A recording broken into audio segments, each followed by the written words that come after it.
അൽഹംദുലില്ലാഹി റബ്ബിൽ ആലമീൻ വസ്സലാത്തു വസ്സലാമു അലാ നബിയിന മുഹമ്മദിൻ വഅലാ ആലിഹി വഅസ്ഹാബിഹി വഅത്ബാഇഹി ബിഇഹ്സാനിൻ ഇലാ യൗമിദ്ദീൻ അമ്മാ ബഅദ്. അസ്സലാമു അലൈക്കും വറഹ്മത്തുള്ളാഹി വബറകാതുഹു. സഹോദരങ്ങളെ, കഴിഞ്ഞ ക്ലാസ്സിൽ നമ്മൾ വായിച്ചത് ബാബുൽ മുഹാഫദത്തി അല സുന്ന എന്ന ബാബായിരുന്നു. സുന്നത്ത് മുറുകെ പിടിക്കുന്നതിൻ്റെ അധ്യായം.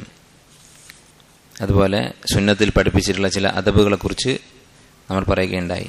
നമസ്കാരത്തിൽ സൊഫ് നിൽക്കുന്നതിനെക്കുറിച്ചും ഭക്ഷണം കഴിക്കുമ്പോഴുള്ള ചില അദബുകളും ഹദീസിൽ വന്നത് നമ്മൾ വായിച്ചു. അതൊക്കെ പരമാവധി അമൽ ചെയ്യണം എന്ന് ഞാൻ എന്നെയും നിങ്ങളെയും ഓർമ്മിപ്പിക്കുകയാണ്. അല്ലാഹു സുബ്ഹാനഹു വ തആല അതിന് നമുക്ക് തൗഫീഖ് ചെയ്യട്ടെ. അടുത്ത ബാബ് നബവി റഹിമഹുല്ലാ കൊടുത്തിട്ടുള്ളത് ബാബു വുജൂബിൽ ഇൻഖിയാദി ഹുക്മില്ലാഹി തആല, അള്ളാഹുവിൻ്റെ ഹുക്മിനോട് വിധേയത്വം കാണിക്കൽ നിർബന്ധമാണ് എന്ന ബാബ്. വമാ യഖൂലുഹു മൻ ദുഇയ ഇലാ ദാലിക്, അതിലേക്ക്, അതായത് അള്ളാഹുവിൻ്റെ ഹുക്മിന് കീഴൊതുങ്ങുന്നതിലേക്ക് ക്ഷണിക്കപ്പെട്ടാൽ എന്തു പറയണം. വ ഉമിറ ബിമഅറൂഫിൻ ഔ നുഹിയ അൻ മുൻകർ, അല്ലെങ്കിൽ ഒരു നന്മ നമ്മോട് കൽപ്പിക്കുകയോ തിന്മ തൊട്ട് നമ്മെ ഒരാൾ വിലക്കുകയോ ചെയ്താൽ എന്തു പറയണം എന്ന അധ്യായം. അപ്പോൾ ഈ അധ്യായത്തിൽ പറയുന്ന വിഷയം എന്താണ്? അള്ളാഹുവിൻ്റെ ഹുക്മ് മനസ്സിലായാൽ, ഒരു വിഷയത്തിൽ അള്ളാഹുവിൻ്റെ വിധി ഇതാണ് എന്ന് മനസ്സിലായാൽ എന്തു ചെയ്യണം, അതിനോട് വിധേയത്വം ഇൻഖിയാദ് കാണിക്കണം. അതുപോലെ നന്മ ഒരാൾ നമ്മോട് കൽപ്പിച്ചാൽ, അല്ലെങ്കിൽ ഒരു തെറ്റ് ഒരാൾ നമ്മെ തടഞ്ഞാൽ എന്താണ് പറയേണ്ടത് എന്നാണ് ഈ ബാബിൽ വിശദീകരിക്കുന്നത്. ഖാല അല്ലാഹു തആല ഫലാ വറബ്ബിക, നിന്റെ റബ്ബാണേ സത്യം, ലാ യുഅ്മിനൂന ഹത്താ യുഹക്കിമൂക ഫീമാ ശജറ ബൈനഹും, അവർക്കിടയിൽ ഭിന്നിപ്പുണ്ടായ വിഷയത്തിൽ താങ്കളെ ഹാക്കിമാക്കുന്നത് വരെ, താങ്കളെ വിധികർത്താവാക്കുന്നത് വരെ അവർ മുഅ്മിനാവുകയില്ല. അപ്പോൾ എന്തൊരു വിഷയത്തിൽ അഭിപ്രായ വ്യത്യാസം ഉണ്ടായാലും അതിൽ അള്ളാഹുവിൻ്റെ റസൂലിനെ വിധികർത്താവാക്കണം. അള്ളാഹുവിൻ്റെ റസൂലിൻ്റെ വിധി എന്താണ് എന്ന് അന്വേഷിക്കണം, അത് സ്വീകരിക്കണം. ثُمَّ لَا يَجِدُوا فِي أَنفُسِهِمْ حَرَجًا مِّمَّا قَضَيْتَ, എന്നിട്ട് താങ്കൾ എന്താണോ വിധിക്കുന്നത് ആ വിധിയിൽ അവരുടെ മനസ്സിൽ ഒരു അതൃപ്തി ഉണ്ടാവാതിരിക്കുകയും വേണം, അതൃപ്തി ഉണ്ടാകരുത്. വ യുസല്ലിമു തസ്ലീമ, അതിന് പൂർണ്ണമായും അവർ കീഴൊതുങ്ങുകയും വേണം. അപ്പോൾ ഈ മൂന്ന് കാര്യങ്ങൾ ചെയ്യുന്നത് വരെ അവർ മുഅ്മിനാവുകയില്ല എന്നാണ് പറഞ്ഞത്. എന്തൊക്കെയാണ്?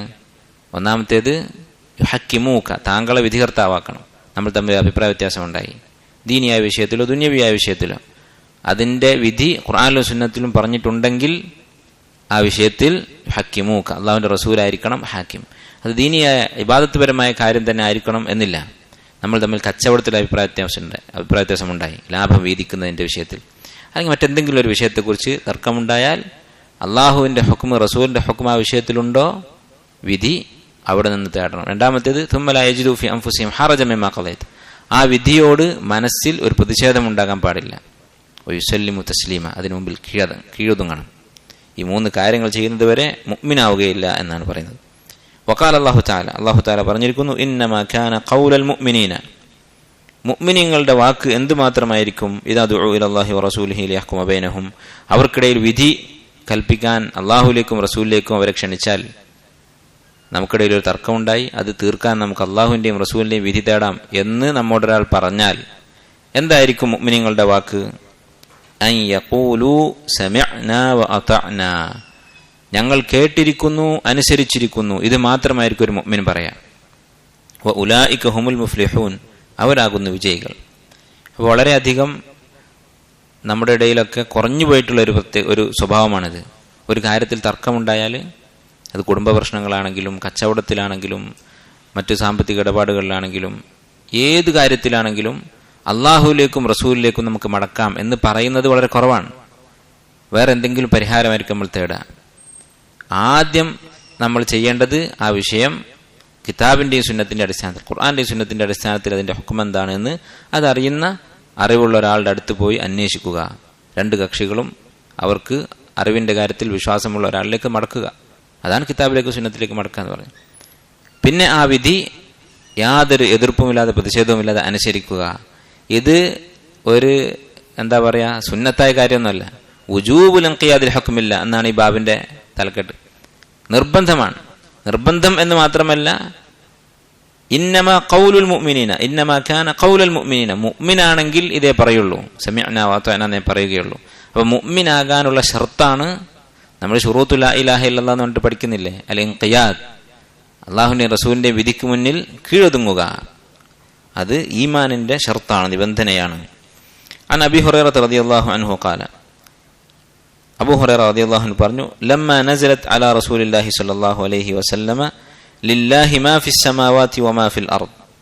ഈ ആയത്ത് അവതരിച്ചപ്പോൾ, സൂറത്ത് ബഖറയിലെ അവസാനത്തെ ആയത്തുകളിൽപ്പെട്ടതാണ്. ഈ ആയത്ത് അവതരിച്ചപ്പോൾ ലില്ലാഹി മാ ഫിസ് സമാവാതി വമാ ഫിൽ അർദ്, അള്ളാഹുവിനാകുന്നു ആകാശഭൂമികളുടെ എല്ലാം ആധിപത്യം, മുൽക്ക്. വഇൻ തുബ്ദു മാ ഫി അൻഫുസികും ഔ തുഖ്ഫൂഹു യുഹാസിബുകും ബിഹില്ലാഹ് വഇൻ തുബ്ദു മാ ഫി അൻഫുസികും, നിങ്ങളുടെ മനസ്സിലുള്ള കാര്യങ്ങൾ നിങ്ങൾ പ്രകടിപ്പിച്ചാലും ഔ തുഖ്ഫൂഹു, അല്ലെങ്കിൽ അത് മറച്ചു വെച്ചാലും യുഹാസിബുകും ബിഹില്ലാഹ്, അള്ളാഹു അതിനെക്കുറിച്ച് വിചാരണ ചെയ്യും.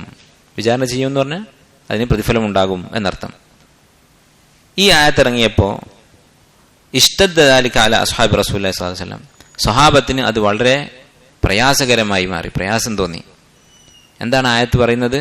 വഇൻ തുബ്ദു മാ ഫി അൻഫുസികും വ തുഖ്ഫൂഹു, മനസ്സിൽ തോന്നുന്ന കാര്യങ്ങൾ, മനസ്സിലുണ്ടാകുന്ന വസ്വാസുകൾ, ഹദീസുൻ നഫ്സ്, നമ്മൾ നമ്മോട് തന്നെ സംസാരിക്കുന്ന കാര്യങ്ങൾ, അതിനെക്കുറിച്ച് ഹിസാബ് ഉണ്ടാകുമെന്നാണ് പറയുന്നത്. നമ്മൾ ചിന്തിക്കുന്ന കാര്യങ്ങൾ. അപ്പം എത്രമാത്രം പ്രയാസമായിരിക്കും. നമ്മുടെ മനസ്സിൽ പല ചിന്തകളും വരും, ശൈത്താൻ പല വസ്വാസുകളും ഉണ്ടാക്കും, നമ്മുടെ നഫ്സ് പല കാര്യങ്ങളെക്കുറിച്ച് ആഗ്രഹിക്കും. അപ്പം ഇതിനെക്കുറിച്ചൊക്കെ ഹിസാബ് ഉണ്ടാകുമെന്നാണ് പറയുന്നത്. ഇത് പറഞ്ഞപ്പോൾ വളരെയധികം വിഷമിച്ചു സ്വഹാബത്ത്.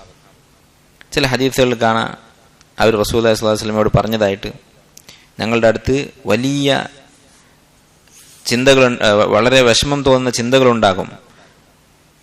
മാ നുഹിബ്ബു അൻ നകൂന ഹുമമതൻ വലാ നതകല്ലമു ബിഹി, ഞങ്ങളെ കത്തിച്ച് കരിക്കട്ടയാക്കിയാലും നാവ് കൊണ്ട് അത് പറയാൻ സാധിക്കില്ല, അത്ര മോശമായ കാര്യങ്ങളെക്കുറിച്ചുള്ള ചിന്തകൾ മനസ്സിൽ വരാറുണ്ട്, മോശമായ ചിന്തകൾ ഉണ്ടാകാറുണ്ട് എന്ന് പറഞ്ഞതായിട്ട് ഹദീസിൽ കാണാം.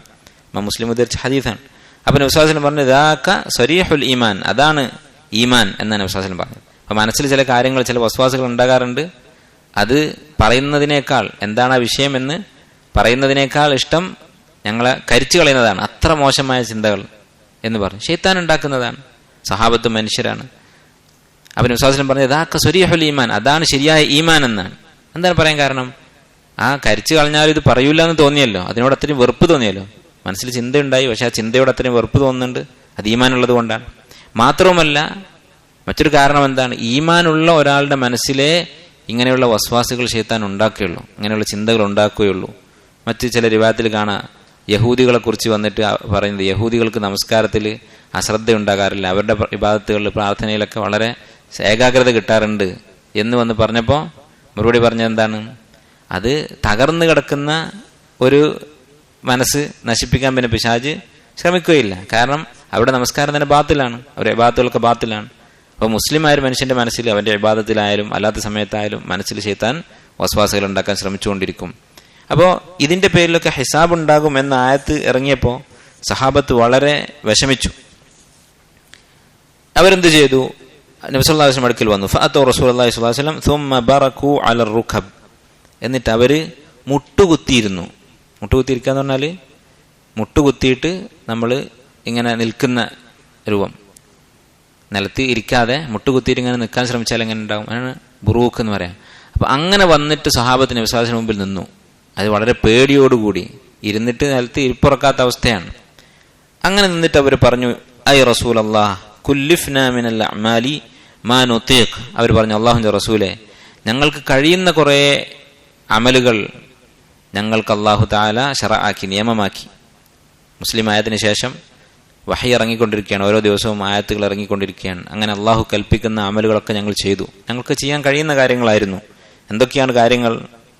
അസ്സലാത്ത വൽ ജിഹാദ വസ്സിയാമ വസ്സദഖ, നമസ്കാരം, അള്ളാഹുവിന്റെ മാർഗത്തിലുള്ള ജിഹാദ്, നോമ്പ്, സദഖ, ഇതൊക്കെ വളരെ പ്രയാസം തോന്നുന്ന അമലുകളാണ് നമുക്ക്. നമസ്കാരം കൃത്യസമയത്ത്, അതുപോലെ തന്നെ നോമ്പ്, ജീവിതത്തിൽ മുമ്പ് പതിവില്ലാത്തതാണ്. മുശ്രിക്കുകളായിരുന്നവരൊക്കെ പെട്ടെന്ന് നോമ്പ് അല്ലാഹു തആല നിർബന്ധമാക്കി. അതുപോലെ ജിഹാദ്, അള്ളാഹുവിന്റെ മാർഗത്തിൽ യുദ്ധം, ജീവൻ കൊണ്ടുള്ള പോരാട്ടം, അതൊക്കെ ഞങ്ങൾ ചെയ്തു, അതൊക്കെ ഞങ്ങൾക്ക് സാധിക്കും. വഖദ് ഉൻസിലത് അലൈക ഹാദിഹിൽ ആയതു വലാ നുതീഖുഹ, പക്ഷെ ഇപ്പോൾ ഇറങ്ങിയ ഈ ആയത്ത് ഞങ്ങളെ കൊണ്ട് സാധിക്കുകയില്ല എന്നവർ പറഞ്ഞു. അപ്പോൾ അവർ ഓരോ ആയത്തിനും, ഖുർആനിലും ഹദീസിലുമുള്ള ഓരോ നസ്സിനും, ഓരോ പ്രമാണത്തിനും എത്ര സ്ഥാനം കൊടുത്തിരുന്നു എന്നാണ് ഇത് മനസ്സിലാക്കേണ്ടത്. നമ്മളൊക്കെ ഓരോ ആയത്തും നമുക്ക് ഒരുപോലെയാണ്. എല്ലാ ആയത്തും, പ്രയാസം കൂടിയ ആയത്തും കുറഞ്ഞ ആയത്തും അങ്ങനെയൊന്നുമില്ല.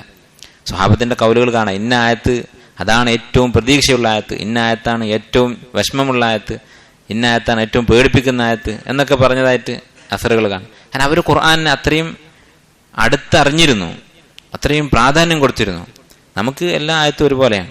നബി സല്ലല്ലാഹു അലൈഹി വസല്ലം ഉബയ്യ് ഇബ്നു കഅബ് റളിയല്ലാഹു അൻഹു ചോദിച്ചു, അയ്യു ആയത്തിൻ മഅക ഫി കിതാബില്ലാഹി അഅ്ളം, താങ്കൾ പഠിച്ചിട്ടുള്ള ഖുർആനിൽ, അദ്ദേഹം ഹാഫിളായിരുന്നു, ഖുർആൻ മുഴുവനായിട്ട് പഠിച്ചിട്ടുള്ള സഹാബിയാണ്, ഖുർആനിൽ താങ്കൾക്ക് താങ്കൾ ഏറ്റവും മഹത്വം കൊടുക്കുന്ന ആയത്ത് ഏതാണ്, താങ്കൾ പഠിച്ചിട്ടുള്ള ആയത്തുകളിൽ വെച്ച് ഏറ്റവും മഹത്വമുള്ള ആയത്ത് ഏതാണ്? അദ്ദേഹം പറഞ്ഞു, അല്ലാഹു ലാ ഇലാഹ ഇല്ലാഹുൽ ഹയ്യുൽ ഖയ്യൂം, ആയത്തുൽ കുർസിയാണ്. അപ്പൊ അവർ ഓരോ ആയത്തിനെ കുറിച്ചും ആഴത്തിൽ ചിന്തിക്കുകയും അതിന്റെ ഗൗരവം മനസ്സിലാക്കുകയും അത് അമൽ ചെയ്യാൻ ശ്രമിക്കുകയും ഒക്കെ ചെയ്തിരുന്നു. അതുകൊണ്ടാണ് ഇങ്ങനെ പറഞ്ഞത്. നമുക്ക് കേൾക്കുമ്പോൾ ജിഹാദിനെ കുറിച്ചുള്ള ഒരു ആയത്തിന്റെ അത്രയും പ്രയാസമായിട്ട് ഈ ആയത്ത് തോന്നുമോ? വൈൻ തുബ്ദു മാ ഫീ അൻഫുസികും തുഖ്ഫൂഹു യുഹാസിബുക്കും ബിഹില്ലാഹ്, നമ്മൾ എത്ര പ്രാവശ്യം ആയത്ത് ഓതിയിട്ടുണ്ട്? നമുക്ക് തോന്നിയിട്ടുണ്ടോ? സ്വഹാബത്ത് അത്രയും ഖുർആനെ കുറിച്ച് ചിന്തിച്ചിരുന്നു, തദബ്ബുർ നടത്തിയിരുന്നു എന്നാണ് ഇതിൽ നിന്ന് മനസ്സിലാക്കാൻ കഴിയുന്ന കാര്യം. അപ്പൊ ജിഹാദിനേക്കാളും ഒക്കെ പ്രയാസമാണ്. കാരണം മനസ്സിൽ എന്ത് ചിന്തയാണ് വരിക എന്ന് പറയാൻ പറ്റില്ല. അതൊക്കെ തടയുക എന്നുള്ളത് വളരെ പ്രയാസമാണ്. ഇവർ പറഞ്ഞു. അത് പറഞ്ഞപ്പോൾ റസൂലുള്ളാഹി സ്വല്ലല്ലാഹു അലൈഹി വസല്ലം പറഞ്ഞു, അതുരീദൂന അൻ തഖൂലു കമാ ഖാല അഹ്ലുൽ കിതാബൈനി മിൻ ഖബ്ലിക്കും സമിഅ്നാ വഅസൈനാ, നിങ്ങൾക്ക് മുമ്പുള്ള 2 കിതാബിന്റെ ആളുകൾ, അതായത് യഹൂദികളും നസ്രാനികളും, അവർ പറഞ്ഞതുപോലെ നിങ്ങൾ പറയാൻ പോവുകയാണോ? ഇത് ഞങ്ങളെ കൊണ്ട് പറ്റൂല എന്ന് പറയുകയാണോ എന്ന് നബി സല്ലല്ലാഹു അലൈഹി വസല്ലം ചോദിച്ചു. മുൻഗാമികളായ ഉമ്മത്തിനെ കുറിച്ച് അല്ലാഹു തആല പറഞ്ഞിട്ടുണ്ട്, വഖാലു സമിഅ്നാ വഅസൈനാ വഉശ്രിബു ഫീ ഖുലൂബിഹിമുൽ ഇജ്ല ബികുഫ്രിഹിം, സൂറത്തുൽ ബഖറയിൽ പറഞ്ഞ ആയത്താണ്. അപ്പോൾ അഹ്ലുൽ കിതാബിൽപ്പെട്ട യഹൂദികളായ ആളുകൾ അവർ പറഞ്ഞിട്ടുള്ളതാണ്, അവർക്ക് ഇറങ്ങിയ കിതാബ് തൗറാത്ത് ഞങ്ങൾക്ക് സാധ്യമല്ല, ഇത് അനുസരിക്കാൻ വയ്യ എന്നവർ പറഞ്ഞിട്ടുണ്ട്. അതുപോലെ നിങ്ങൾ പറയുകയാണോ എന്നാണ് റസൂൽ ചോദിച്ചത്. അപ്പോൾ റസൂലുള്ളാഹി സ്വല്ലല്ലാഹു അലൈഹി വസല്ലം നിലപാട് എന്താണ്? ഖുർആനിലെ ഓരോ ഹർഫും അമൽ ചെയ്യാനുള്ളതാണ്, അത് തള്ളിക്കളയാൻ പാടില്ല എന്ന് നബി സല്ലല്ലാഹു അലൈഹി വസല്ലം അവരോട് പറഞ്ഞു. അവരങ്ങനെ പറഞ്ഞിട്ടുമില്ല. ഞങ്ങൾക്ക് സാധിക്കുകയില്ല എന്നതുകൊണ്ട് ഉദ്ദേശിച്ചത് ഞങ്ങളിത് അനുസരിക്കുകയില്ല എന്നല്ല, ഞങ്ങൾക്ക് പ്രയാസമാണ് എന്നാണ് അവർ പറഞ്ഞത്. അപ്പോൾ റസൂലുള്ളാഹി സ്വല്ലല്ലാഹു അലൈഹി വസല്ലം പറഞ്ഞു, ബൽ ഖൂലു, മറിച്ച് നിങ്ങൾ പറയേണ്ടത് സമിഅ്നാ വ അത്വഅനാ ഗുഫ്രാനക റബ്ബനാ വ ഇലൈക്കൽ മസീർ. സമിഅ്നാ വ അത്വഅനാ, ഞങ്ങൾ കേട്ടിരിക്കുന്നു, അനുസരിച്ചിരിക്കുന്നു, അതിന്റെ കൂടെ ഗുഫ്രാനക, റബ്ബേ ഞങ്ങൾക്ക് പുറത്തു തരണമേ, വ ഇലൈക്കൽ മസീർ എന്നുകൂടി പറയുക. കാരണം എന്താണ്? വളരെ പ്രയാസമുള്ള കാര്യമാണ് ഈ ആയത്തിൽ പറയുന്നത്. മനസ്സിലുള്ള ചിന്തകൾ പോലും നിയന്ത്രിക്കണം എന്നുള്ളത്. അപ്പൊ അതിൽ വീഴ്ച വരൽ സ്വാഭാവികമാണ്. അപ്പൊ അല്ലാഹുവേ, അതിൽ വരുന്ന വീഴ്ചകൾ, മനസ്സിലുണ്ടാകുന്ന ദുഷിച്ച ചിന്തകൾ പുറത്തു തരണം എന്നുകൂടി നിങ്ങൾ പറഞ്ഞുകൊള്ളുക എന്ന് നബി സല്ലല്ലാഹു അലൈഹി വസല്ലം പറഞ്ഞു കൊടുത്തു. അപ്പൊ സ്വഹാബത്ത് അത് അപ്പാടെ പറഞ്ഞു. അവർ പറഞ്ഞു, ഖാലു സമിഅ്നാ വ അത്വഅനാ ഗുഫ്രാനക റബ്ബനാ വ ഇലൈക്കൽ മസീർ. നബി സല്ലല്ലാഹു അലൈഹി വസല്ലം എന്താണ് പറഞ്ഞു കൊടുത്തത് അത് അവർ ഏറ്റു പറഞ്ഞു. ഫലമ്മ ഖറഅഹൽ ഖൗം വദല്ലത് ബിഹാ അൽസിനതുഹും, അങ്ങനെ ആ സ്വഹാബിമാര് ആ വാക്ക് പരസ്പരം ചൊല്ലി പഠിപ്പിച്ചു. അവർ നബി സല്ലല്ലാഹു അലൈഹി വസല്ലം ചൊല്ലിക്കൊടുത്തത് ഏറ്റു ചൊല്ലി അവരുടെ നാവുകൾ എളുപ്പമായപ്പോൾ, അതായത് അതിങ്ങനെ പറഞ്ഞ് അവർക്ക് മനപ്പാടമായപ്പോൾ, അൻസലല്ലാഹു തആല ഫി ഇസ്രിഹ, അല്ലാഹു തആല ഇറക്കി അതിന് ശേഷമുള്ള ആയത്ത്, ആമന റസൂലു ബിമാ ഉൻസില ഇലൈഹി മിർ റബ്ബിഹി വൽ മുഅ്മിനൂൻ കുല്ലുൻ ആമന ബില്ലാഹി വമലായികതിഹി വകുതുബിഹി വറുസുലിഹി ലാ നുഫർരിഖു ബൈന അഹദിൻ മിർ റുസുലിഹി വഖാലു സമിഅ്നാ വഅത്വഅനാ ഗുഫ്രാനക റബ്ബനാ വഇലൈക്കൽ മസീർ. എന്നിട്ട് അതിന്റെ ബാക്കി എന്താണ്? ഫഅൻസലല്ലാഹു അസ്സ വജൽ, അല്ലാഹു സുബ്ഹാനഹു വതആല ഈ പറഞ്ഞ ആയത്തിനെ, നേരത്തെ പറഞ്ഞ വൈൻ തുബ്ദു മാ ഫീ അൻഫുസികും എന്നതിനെ നസ്ഖ് ചെയ്തുകൊണ്ട് പറഞ്ഞു. ഫലമ്മ ഫഅലു ദാലിക നസഖഹ അല്ലാഹു തആല ഫഅൻസൽ, അല്ലാഹു തആല അതിനെ നസ്ഖ് ചെയ്തുകൊണ്ട്, എന്താ നസ്ഖ് എന്ന് പറഞ്ഞാൽ മുമ്പുള്ള ഒരു ആയത്ത് അതിന്റെ വിധി, അത് പിന്നെ ആ വിധി ഒഴിവാക്കുന്നതാണ്. പുതിയൊരു ആയത്ത് ഇറക്കിക്കൊണ്ട് അതിനെ ദുർബലപ്പെടുത്തുന്നതാണ് നസ്ഖ് എന്ന് പറയുന്നത്. അങ്ങനെ ദുർബലപ്പെടുത്തിക്കൊണ്ട് അല്ലാഹു തആല ഇറക്കി, ലാ യുകല്ലിഫുല്ലാഹു നഫ്സൻ ഇല്ലാ ഉസ്അഹ, ഒരു മനുഷ്യനെയും അവന്റെ കഴിവിൽപ്പെട്ടതല്ലാതെ അല്ലാഹു തആല നിർബന്ധിക്കുകയില്ല. ലഹാ മാ കസബത് വഅലൈഹാ മക്തസബത്, ഓരോരുത്തർക്കും അവനവൻ ചെയ്ത പുണ്യങ്ങളും ഉണ്ടാകും, അവനവൻ ചെയ്ത പാപങ്ങളും ഉണ്ടാകും. റബ്ബനാ ലാ തുആഖിദ്നാ ഇൻ നസീനാ ഔ അഖ്തഅനാ, റബ്ബേ ഞങ്ങൾ മറന്നു പോവുകയോ അബദ്ധം സംഭവിക്കുകയോ ചെയ്താൽ ഞങ്ങൾ പിടികൂടരുത്. ഇത് ഇറങ്ങിയപ്പോൾ ഖാല നഅം, അല്ലാഹു തആല പറഞ്ഞു അതെ, സ്വീകരിച്ചിരിക്കുന്നു. സ്വഹാബത്തിനോട് പറയാണ്, ഇത് സ്വീകരിച്ചിരിക്കുന്നു. അതിന്റെ പേരിൽ, മറവിയുടെ പേരിൽ, അബദ്ധത്തിന്റെ പേരിൽ ശിക്ഷിക്കുകയില്ല. റബ്ബനാ വലാ തഹ്മിൽ അലൈനാ ഇസ്റൻ കമാ ഹമൽതുഹു അലൽ ലദീന മിൻ ഖബ്ലിനാ, ഞങ്ങൾക്ക് മുമ്പുണ്ടായിരുന്ന അഹ്ലുൽ കിതാബിന് ഏൽപ്പിച്ചതുപോലെയുള്ള ഭാരങ്ങൾ ഞങ്ങൾക്ക് ഏൽപ്പിക്കരുതേ. ഖാല നഅം, അല്ലാഹു പറഞ്ഞു അതെ. റബ്ബനാ വലാ തുഹമ്മിൽനാ മാ ലാ ത്വാഖത ലനാ ബിഹി, ഞങ്ങൾക്ക് കഴിവില്ലാത്ത കാര്യങ്ങൾ ഞങ്ങളെ നിർബന്ധിച്ച് ഏൽപ്പിക്കരുതേ. ഖാല നഅം വഅഫു അന്നാ വഗ്ഫിർ ലനാ വർഹംനാ, ഞങ്ങൾക്ക് വിട്ടുവീഴ്ച ചെയ്തു തരണം, തെറ്റുകൾ പുറത്തു തരണം. വർഹംന, ഞങ്ങളോട് റഹ്മത്ത് ചെയ്യണം. അൻത മൗലാന, നീയാണ് ഞങ്ങളുടെ യജമാനൻ, ഫൻസുർന അലൽ ഖൗമിൽ കാഫിരീൻ, കാഫിരീങ്ങളായ ജനങ്ങളുടെ മേൽ ഞങ്ങൾക്ക് സഹായം നൽകണം. ഇപ്പം ഈ ആയത്തിൽ സ്വഹാബത്തിന്റെ ഈ പേടി അത് അല്ലാഹു സുബ്ഹാനഹു വ തആല പരിഗണിച്ചു, അത് വിട്ടുവീഴ്ച ചെയ്തു കൊടുത്തു. ഇനി അവസാനം പറഞ്ഞ ഈ ദുആയിൽ എന്താണ് പറയുന്നത്? വഅഫു അന്ന വഗ്ഫിർ ലനാ വർഹംന, ഞങ്ങൾക്ക് വിട്ടുവീഴ്ച ചെയ്തു തരണം. 3 കാര്യങ്ങളാണ് ഈ ആയത്തിൽ ചോദിക്കുന്നത്. വഅഫു അന്ന വഗ്ഫിർ ലനാ വർഹംന. അപ്പോൾ ശൈഖ് ഇബ്നു ഉസൈമീൻ റഹിമഹുല്ലാഹ് അതിന്റെ ശറഹിൽ പറയുന്നത് വഅഫു അന്ന എന്ന് പറഞ്ഞാൽ എന്താണ്? നമ്മെ അള്ളാഹു ഏൽപ്പിച്ചിട്ടുള്ള, നമുക്ക് കൽപ്പനകളായി നൽകിയിട്ടുള്ള വാജിബാത്ത്, ബാധ്യതകൾ, അതിൽ വരുന്ന വീഴ്ചകൾ പുറത്തു വരണേ എന്നാണ്. വഗ്ഫിർ ലനാ എന്ന് പറഞ്ഞാൽ നമ്മൾ ചെയ്ത തെറ്റുകൾ പുറത്തു വരണേ എന്നാണ്. അപ്പൊ ഈ 2 തരത്തിലുള്ള തെറ്റ് നമ്മളടുത്ത് സംഭവിക്കും. ചെയ്യേണ്ട കാര്യങ്ങൾ ചെയ്യാതിരിക്കും, ചെയ്യരുതാത്ത കാര്യങ്ങൾ ചെയ്യും. അതാണ് വഅഫു അന്ന വഗ്ഫിർ ലനാ എന്ന് പറഞ്ഞത്. വർഹംന എന്ന് പറഞ്ഞാൽ ഇനി ഭാവിയിൽ അമലു സാലിഹാത്ത് ചെയ്യാൻ, അതുപോലെ പാപങ്ങളിൽ നിന്ന് വിട്ടു നിൽക്കാനുള്ള തൗഫീഖ് ചെയ്യണം. അതാണ് ഏറ്റവും വലിയ റഹ്മത്ത്. അതുപോലെ തന്നെ വൻസുർന അലൽ ഖൗമിൽ കാഫിരീൻ എന്ന് പറഞ്ഞാൽ അതിൽ ശൈത്താനും ഉൾപ്പെടും. കാരണം ഏറ്റവും വലിയ കാഫിർ ശൈത്താനാണ്. അപ്പൊ ശൈത്താൻ മുതൽക്ക് താഴോട്ടുള്ള എല്ലാ ശത്രുക്കളുടെയും കുഫാറിന്റെയും ഷർറിൽ നിന്ന് രക്ഷപ്പെടുത്തണമെന്നും ആ പ്രാർത്ഥന ഉൾക്കൊള്ളുന്നുണ്ട്. അപ്പൊ ഈ ഒരു ഹദീസ് മാത്രമാണ് ഈ ബാബിൽ നബവി റഹിമഹുല്ലാഹ് കൊടുത്തിട്ടുള്ളത്. അടുത്ത ബാബ്, ബാബുൻ നഹി അനിൽ ബിദ്അഇ വ മുഹ്ദസാത്തിൽ ഉമൂർ. ബിദ്അത്തുകളിൽ നിന്നും മുഹ്ദസാത്തുകളിൽ നിന്നും, പുതുതായി ദീനിൽ കടത്തിക്കൂട്ടിയ കാര്യങ്ങളിൽ നിന്നുമുള്ള വിലക്ക്, താക്കീത്. നമ്മൾ കഴിഞ്ഞ ദിവസം അൽ മുഹാഫദത്തു അല സുന്ന എന്നുള്ള ബാബ് എടുക്കുമ്പോൾ പറഞ്ഞിട്ടുണ്ട് ബിദ്അത്തിന്റെ ഗൗരവം. ബിദ്അത്ത് എന്ന് പറഞ്ഞാൽ അത് ശിർക്ക് കഴിഞ്ഞാൽ പിന്നെയുള്ള പാപമാണ്. ശിർക്ക് കഴിഞ്ഞാൽ പിന്നെയുള്ള ഏറ്റവും അപകടകരമായ കാര്യം ബിദ്അത്തുകളാണ്. ശൈത്താൻ ഏറ്റവും ഇഷ്ടമുള്ളത് ബിദ്അത്താണ്. ബിദ്അത്തിന്റെ അപകടങ്ങൾ ധാരാളമുണ്ട്. ശൈഖ് ഇബ്നു ഉസൈമീൻ റഹിമഹുല്ലാഹ് ഈ അദ്ദേഹത്തിന്റെ ശറഹിൽ പറയുന്നു, അദ്ദേഹം 8 അപകടങ്ങൾ എണ്ണി പറയുന്നുണ്ട് ബിദ്അത്തിനുള്ള 8 അപകടങ്ങൾ. 1, ബിദ്അത്ത് ഉണ്ടാക്കുന്നവൻ ഏതൊരു ബിദ്അത്താണെങ്കിലും എല്ലാ ബിദ്അത്തുകളും ദലാലത്താണ് എന്നത് ഖുർആനിൽ നിന്നും ഹദീസിൽ നിന്നും വ്യക്തമാണ്. ഖുർആനിൽ നിന്ന് എന്താണ് തെളിവ്? അല്ലാഹു തആല പറയുന്നു, ഫമാദാ ബഅദൽ ഹഖ് ഇല്ല ദലാൽ. ഹക്ക് കഴിഞ്ഞാൽ പിന്നെ ദലാലത്തല്ലാതെ എന്താണുള്ളത്? അപ്പൊ ഹക്ക് എന്ന് പറഞ്ഞാൽ അല്ലാഹു സുബ്ഹാനഹു വ തആല പഠിപ്പിച്ചത്, അവന്റെ റസൂൽ പഠിപ്പിച്ചത്, അതല്ല ബിദ്അത്ത് എന്നുള്ളത് ഉറപ്പാണ്. അപ്പൊ ബിദ്അത്തുകൾ ദലാലത്താണ്. കുല്ലു ബിദ്അത്തിൻ ദലാല എന്ന ഹദീസിലും വ്യക്തമായി വന്നിട്ടുണ്ട്. അപ്പോൾ മുഅ്മിനായ ഒരു മനുഷ്യൻ ഹിദായത്ത് ആഗ്രഹിക്കുന്നവനാണ്, നേരായ മാർഗത്തിൽ ജീവിക്കണം എന്ന് ആഗ്രഹിക്കുന്നവനാണ്. ഇഹ്ദിന സിറാത്തൽ മുസ്തഖീം, അതുപോലെ വലദ്ദാലീൻ, ദലാലത്തിലാക്കരുത് എന്ന് ഓരോ വക്തും പ്രാർത്ഥിക്കുന്നവനാണ്. അപ്പം ദലാലത്തിലാവുക എന്നുള്ളത് ഏറ്റവും അധികം പേടിക്കുന്ന കാര്യമാണ് നമ്മൾ. അപ്പൊ ദലാലത്തിലേക്കുള്ള എളുപ്പ വഴിയാണ് ബിദ്അത്ത്. ബിദ്അത്ത് ഉണ്ടാക്കിയതോടുകൂടി ദലാലത്തായി. അപ്പൊ ഇത് തന്നെ മതി ബിദ്അത്തിന്റെ അപകടമായിട്ട്. രണ്ടാമത്തെ കാര്യം, ബിദ്അത്ത് ചെയ്യുന്നവൻ നബി സല്ലല്ലാഹു അലൈഹി വസല്ലമയോടുള്ള ഇത്തിബാഇൽ നിന്ന് പുറത്തുപോയവനാണ്. അവൻ മുത്തബി അല്ല. നബി സല്ലല്ലാഹു അലൈഹി വസല്ലം ഇത്തിബാ ചെയ്യുക എന്നുള്ളത് അതിന്റെ പ്രാധാന്യം നമ്മൾ പറഞ്ഞതാണ്. ഖുൽ ഇൻ കുൻതും തുഹിബ്ബൂനല്ലാഹ ഫത്തബിഊനി, അല്ലാഹുവിനോട് സ്നേഹമുണ്ട് എന്നതിന്റെ തെളിവാണ് ഇത്തിബാ. അപ്പോൾ ഇത്തിബാഇന്റെ വിപരീതമാണ് ഇബ്തിദാ, പുതിയ കാര്യങ്ങൾ കടത്തിക്കൂട്ടുക എന്നുള്ളത്. മൂന്നാമത്തെ അപകടം, ബിദ്അത്ത് ഷഹാദത്തു അന്ന മുഹമ്മദർ റസൂലുള്ളാഹ്, അഷ്ഹദു അന്ന മുഹമ്മദ് റസൂലുള്ളാഹ് എന്ന 2ാം കെലിമയുടെ തഹ്ഖീഖിനെതിരാണ്. ആ കെലിമ നമ്മൾ ജീവിതത്തിൽ സാക്ഷാത്കരിക്കുന്നതിന് എതിരാണ് ഈ ബിദ്അത്ത് ഉണ്ടാക്കുക എന്ന് പറയുന്നത്. ഞാൻ മുഹമ്മദ് നബി സ്വല്ലല്ലാഹു അലൈഹി വസല്ലം അള്ളാഹുവിന്റെ റസൂലാണ് എന്ന് സാക്ഷ്യം വഹിക്കുന്നു എന്ന് പറഞ്ഞാൽ എന്താ അർത്ഥം? അള്ളാഹുലേക്ക് നമ്മെ അടുപ്പിക്കാൻ എന്തൊക്കെ കാര്യങ്ങളാണ് ചെയ്യേണ്ടത് എന്ന് പഠിപ്പിക്കാൻ ഈ ഒരു വ്യക്തിയെ ഉള്ളൂ, മുഹമ്മദ് സല്ലല്ലാഹു അലൈഹി വസല്ലം മാത്രമേ ഉള്ളൂ എനിക്ക് എന്നാണ് അഷ്ഹദു അന്ന മുഹമ്മദ് റസൂൽ എന്ന കെലിമത്തിന്റെ അർത്ഥം. അപ്പൊ നമ്മൾ അതിനെതിരായിട്ട് പ്രവർത്തിക്കുകയാണെങ്കിൽ ഈ കെലിമയുടെ ഹഖീഖത്ത്, ആ കെലിമയുടെ പൂർണ്ണ അർത്ഥം നമ്മുടെ ജീവിതത്തിൽ തെളിയുന്നില്ല. അതുപോലെ 4മത്തേത്, ബിദ്അത്ത് ഇസ്ലാമിനെതിരെയുള്ള ഒരു ആക്ഷേപമാണ്, ഒരു ആരോപണമാണ് ബിദ്അത്ത് എന്ന് പറയുന്നത്. കാരണം എന്താ? ഈ ദീന് പൂർത്തിയായിട്ടുണ്ടെങ്കിൽ, ഇസ്ലാം ഒരു പൂർണ്ണമായ മതമാണെങ്കിൽ അതിൽ പിന്നെ ഒന്നും കടത്തിക്കൂട്ടേണ്ട ആവശ്യമില്ല. അപ്പൊ ഇസ്ലാം പൂർണ്ണമല്ല എന്നാണ് ബിദ്അത്ത് ഉണ്ടാക്കുന്നവന്റെ വാദം. ഈ നബിദിനാഘോഷമായാലും മറ്റെന്താഘോഷങ്ങളായാലും ഇങ്ങനെ ഉണ്ടാക്കിയ ബിദ്അത്തുകളൊക്കെ അത് പിൽക്കാലത്തുണ്ടായതാണ് എന്ന് അവർ അംഗീകരിക്കുന്നു. എന്നിട്ട് പറയുന്നത് എന്താണ്? അന്ന് ഇല്ലാത്ത കാര്യമാണ്, പക്ഷെ നല്ലതായതുകൊണ്ട് നമ്മൾ ഉണ്ടാക്കിയതാണ് എന്ന് തന്നെയാണ് പറയുന്നത്. അപ്പൊ നല്ല ഒരു കാര്യം ഇസ്ലാമിൽ മുമ്പ് ഉണ്ടായിരുന്നില്ല എന്ന് പറയുമ്പോൾ മുമ്പ് ഇസ്ലാം പൂർത്തിയായിരുന്നില്ല എന്നർത്ഥം. ഇതിന്റെ ഒരു കുറവുണ്ടായിരുന്നു എന്നല്ല അർത്ഥം. അൽയൗമ അക്മൽതു ലക്കും ദീനക്കും എന്നാണ് അല്ലാഹു സുബ്ഹാനഹു വ തആല പറഞ്ഞത്. ഇന്ന് നിങ്ങളുടെ ദീൻ പൂർത്തിയാക്കിയിരിക്കുന്നു. അപ്പൊ ഇസ്ലാമിനെതിരെയുള്ള ഒരു ആരോപണമാണ്, ഒരു ആക്ഷേപമാണ് യഥാർത്ഥത്തിൽ ഓരോ മുബ്തദിഉം ചെയ്യുന്നത്. അതുപോലെ തന്നെ റസൂലുള്ളാഹി സ്വല്ലല്ലാഹു അലൈഹി വസല്ലമക്കെതിരെയുള്ള ഒരു ആരോപണമാണ് ബിദ്അത്ത് ചെയ്യുന്നവന്റെ പ്രവൃത്തി. 5മത്തെ അപകടം, അള്ളാഹുവിന്റെ റസൂലിനോട് ഒരു ആക്ഷേപം ഉന്നയിക്കുകയാണ് ഓരോ ബിദ്അത്തും ചെയ്യുന്നതിലൂടെ യഥാർത്ഥത്തിൽ സംഭവിക്കുന്നത്. കാരണം എന്താണ്?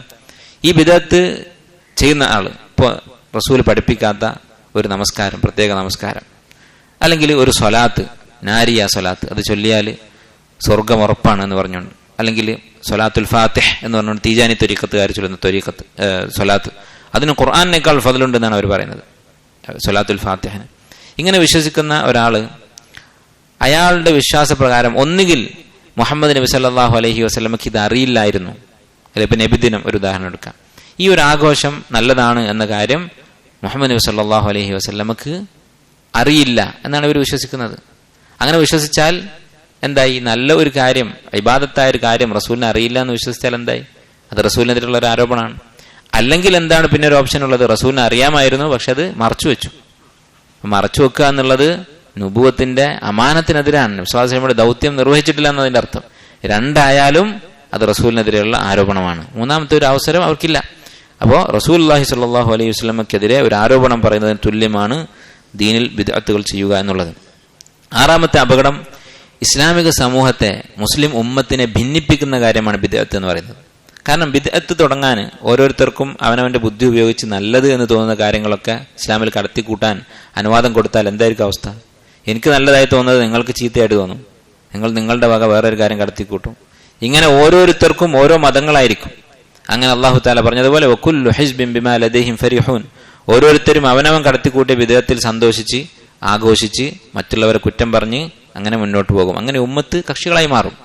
അതിന് ഏറ്റവും വലിയ ഉദാഹരണമാണ് ഇപ്പം നബിദിനം ഉണ്ടാക്കിയ ആൾക്കാർ പറയുന്നത് അബൂബക്കർ റളിയല്ലാഹു അൻഹുവിനും ഉമർ റളിയല്ലാഹു അൻഹുവിനും ഒന്നും നബിദിനത്തിന്റെ ആവശ്യം ഉണ്ടായിരുന്നില്ല. കാരണം അവർക്ക് റസൂലുള്ളാഹി സ്വല്ലല്ലാഹു അലൈഹി വസല്ലമയോട് അങ്ങേയറ്റത്തെ സ്നേഹം ഉണ്ടായിരുന്നു. ആ സ്നേഹം നിലനിർത്താൻ ഇങ്ങനെ ഒരു ആചാരം അവർക്ക് ആവശ്യമില്ല.